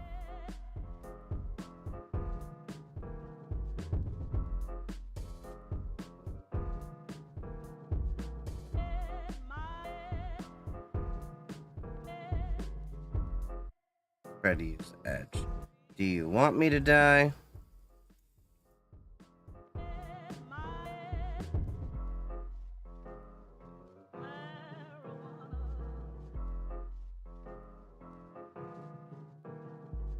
Hold up.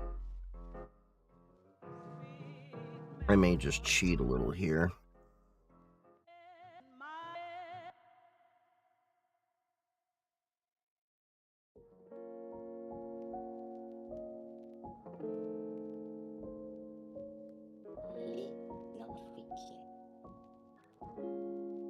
Whole computer right here. And Chrome on this computer.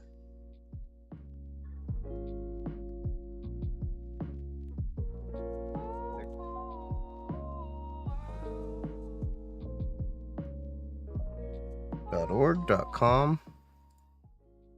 .org.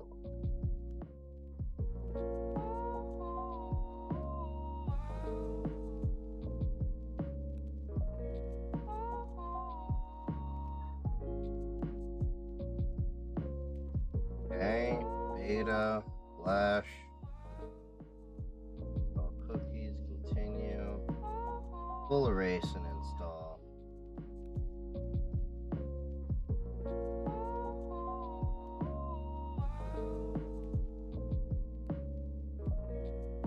It's connecting.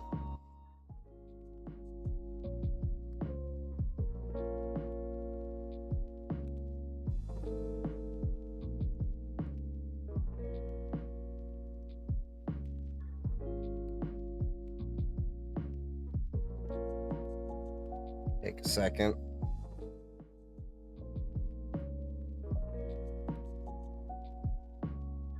Failed to connect with device. I wonder if it's the cable.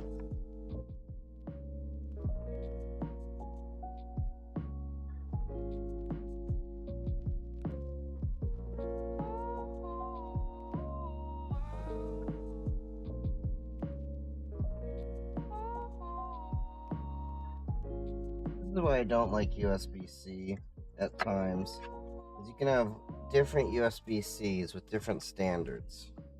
I think this is becoming that time.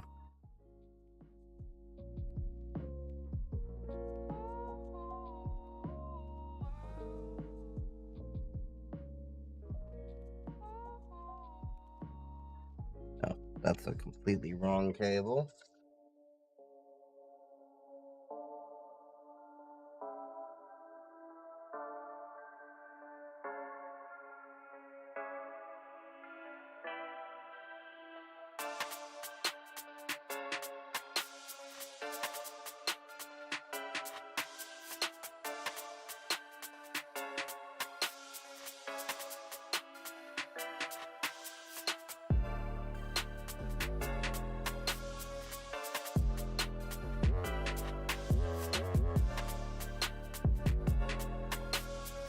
Okay, so now let's try this again. Flash, continue, full erase. What the hell? What the hell?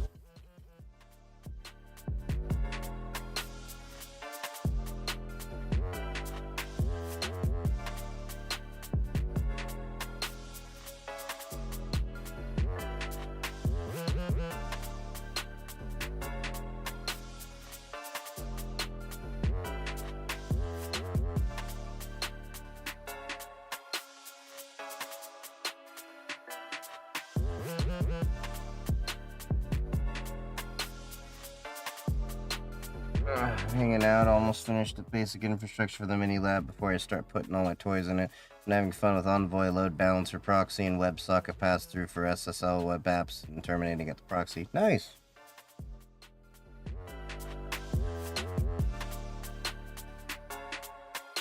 I'm just trying to, get this.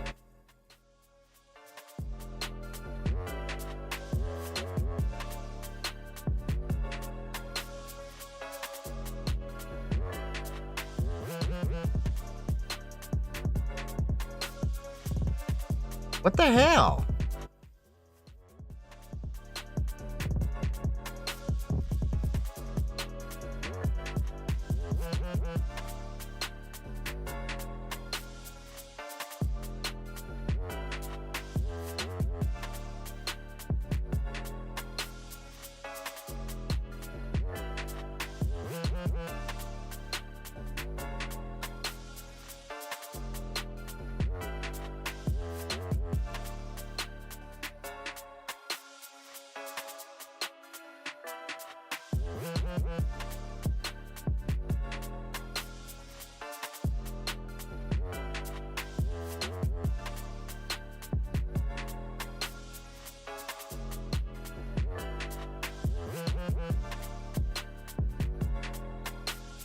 Hmm.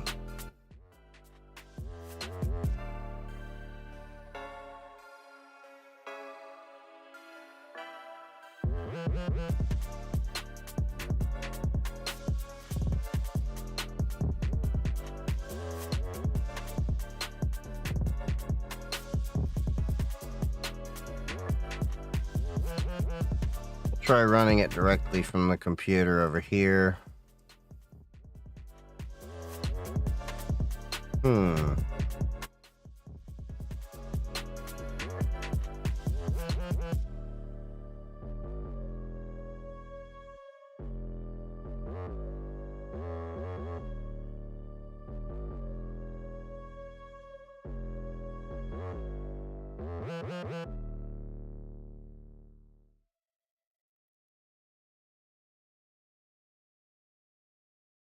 We're just busy or it doesn't exist. Let's try this again.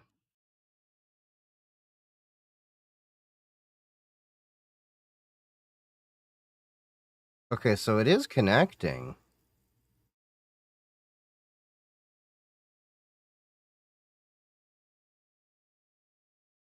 Hmm.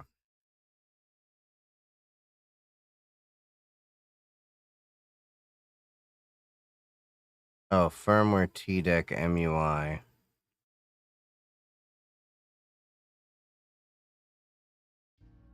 Official MUI.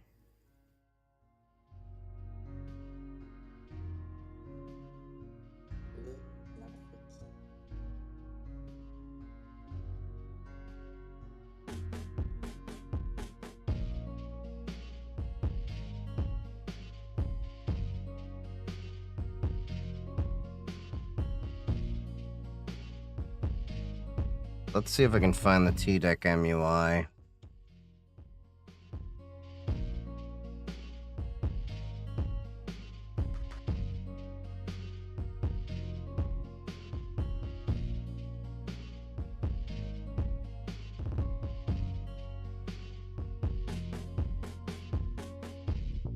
Okay, so let's see.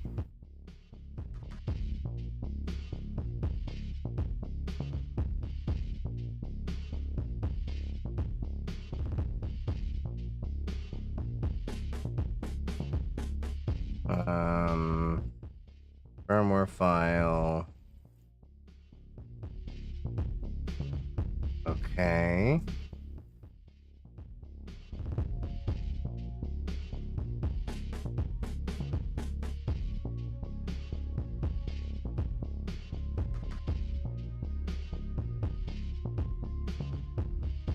Okay, let's see. Releases.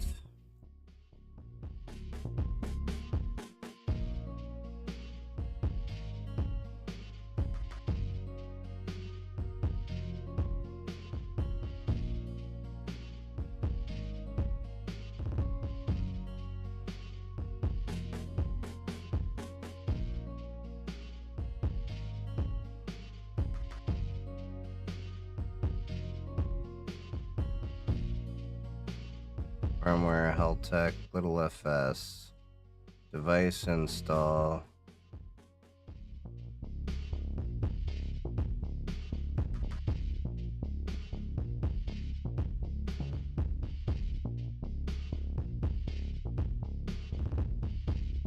Okay, let's see.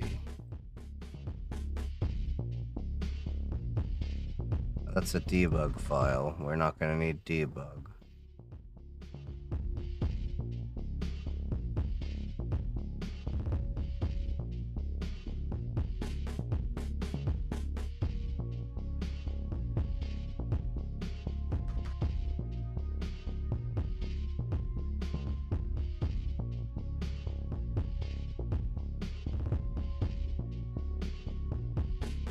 Okay, Meshtastic CD.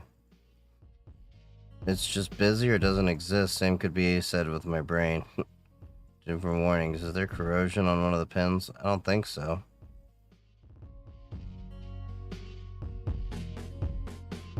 I got it connected to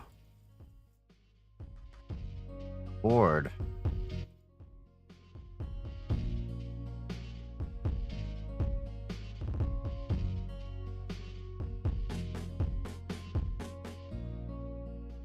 Laura, T-Beam. Where, oh where? The Radio Master. Little FS, HRU, LTEC.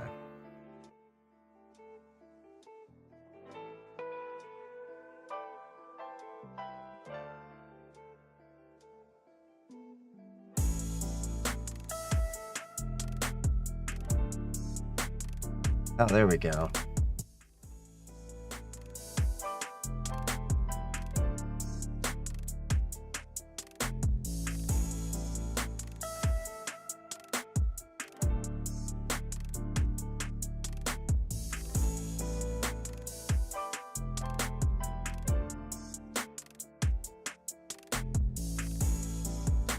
Okay,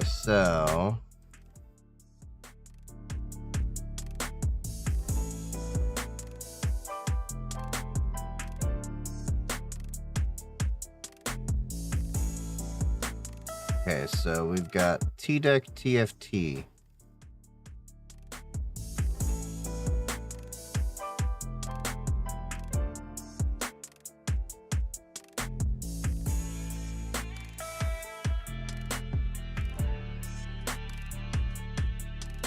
Alright, let's see. Firmware. TDEC.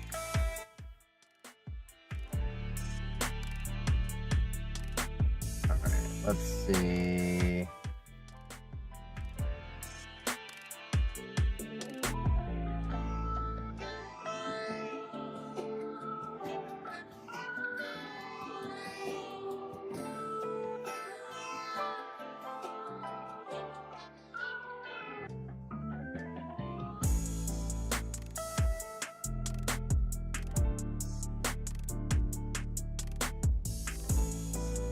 Okay, so we're gonna want the TFT build.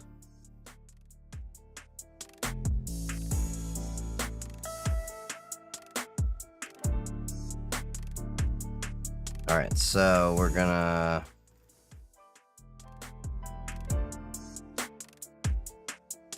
okay, we are in ACM4.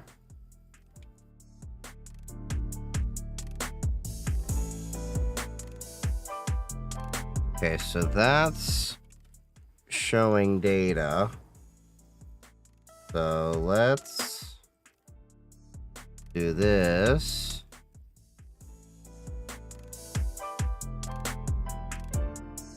For some reason, the web flasher wasn't working.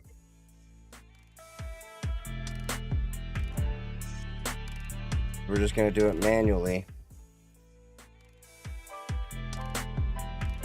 Okay.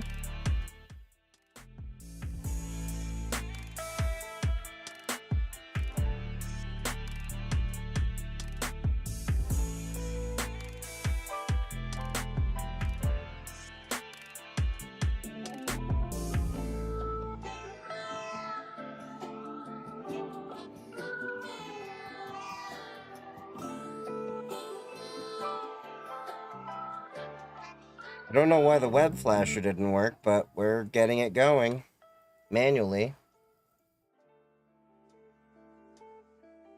I don't know why that had to happen, but it's happening. Hard resetting the, right?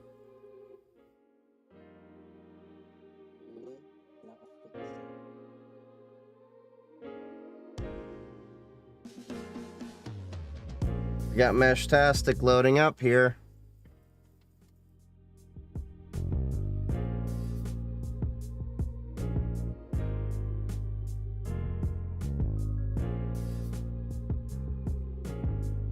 Always takes a while to boot up.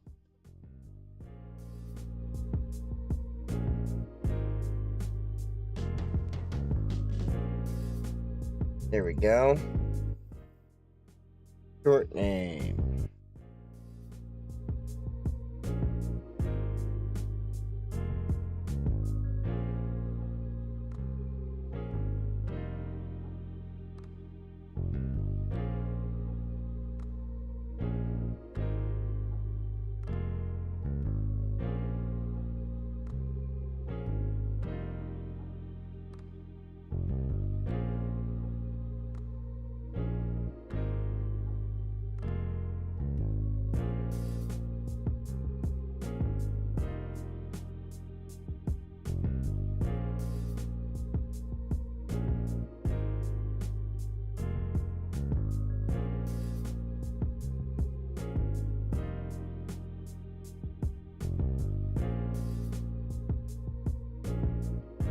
Putting my name in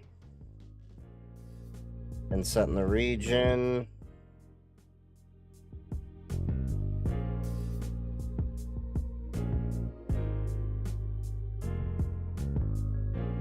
Rebooting the device. It don't works. Why? It works. Why? Alright, so it's rebooting right now. We're on the stock Meshtastic firmware, not the Defcon firmware.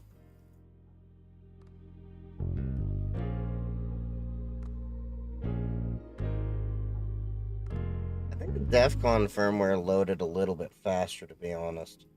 Then again, this could be because it's fresh.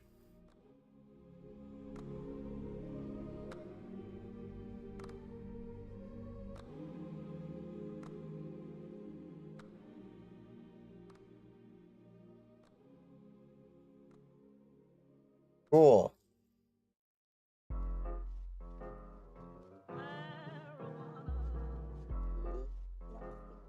Alright, we've got long fast set up. Wi-Fi is not configured. We are using dark mode. Do have maps loading. And a message.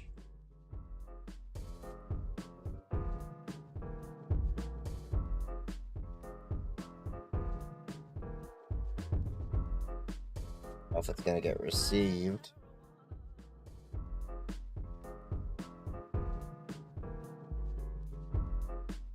Make sure this is on.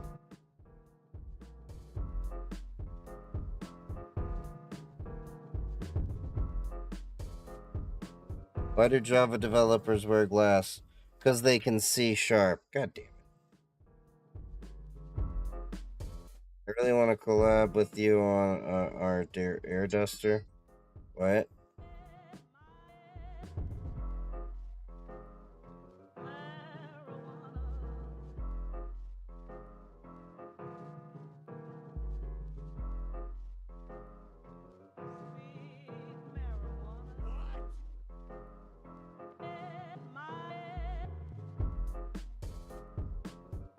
Okay.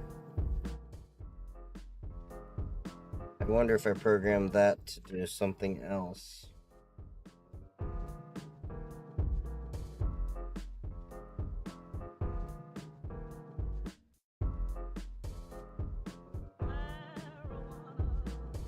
Let's see if I can reset this so I can see it.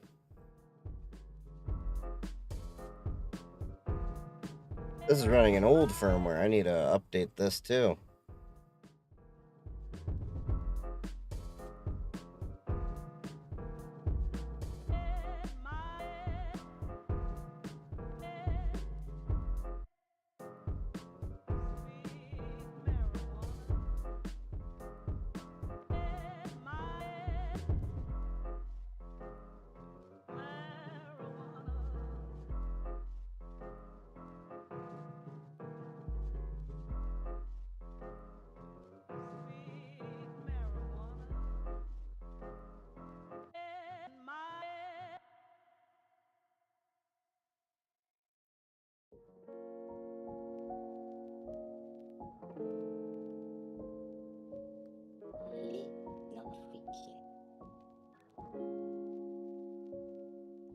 Trying to learn Linux on the LF website. We get to choose between Ubuntu, CentOS, and Fedora.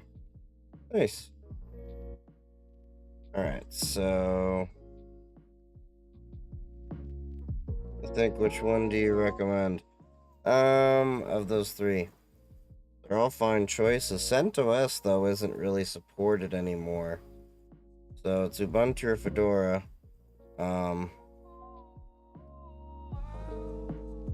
Between those. But I mean, yeah, I'll try your air duster out. If you're up for tinkering with it. Okay, so we got long fast set up here. I'm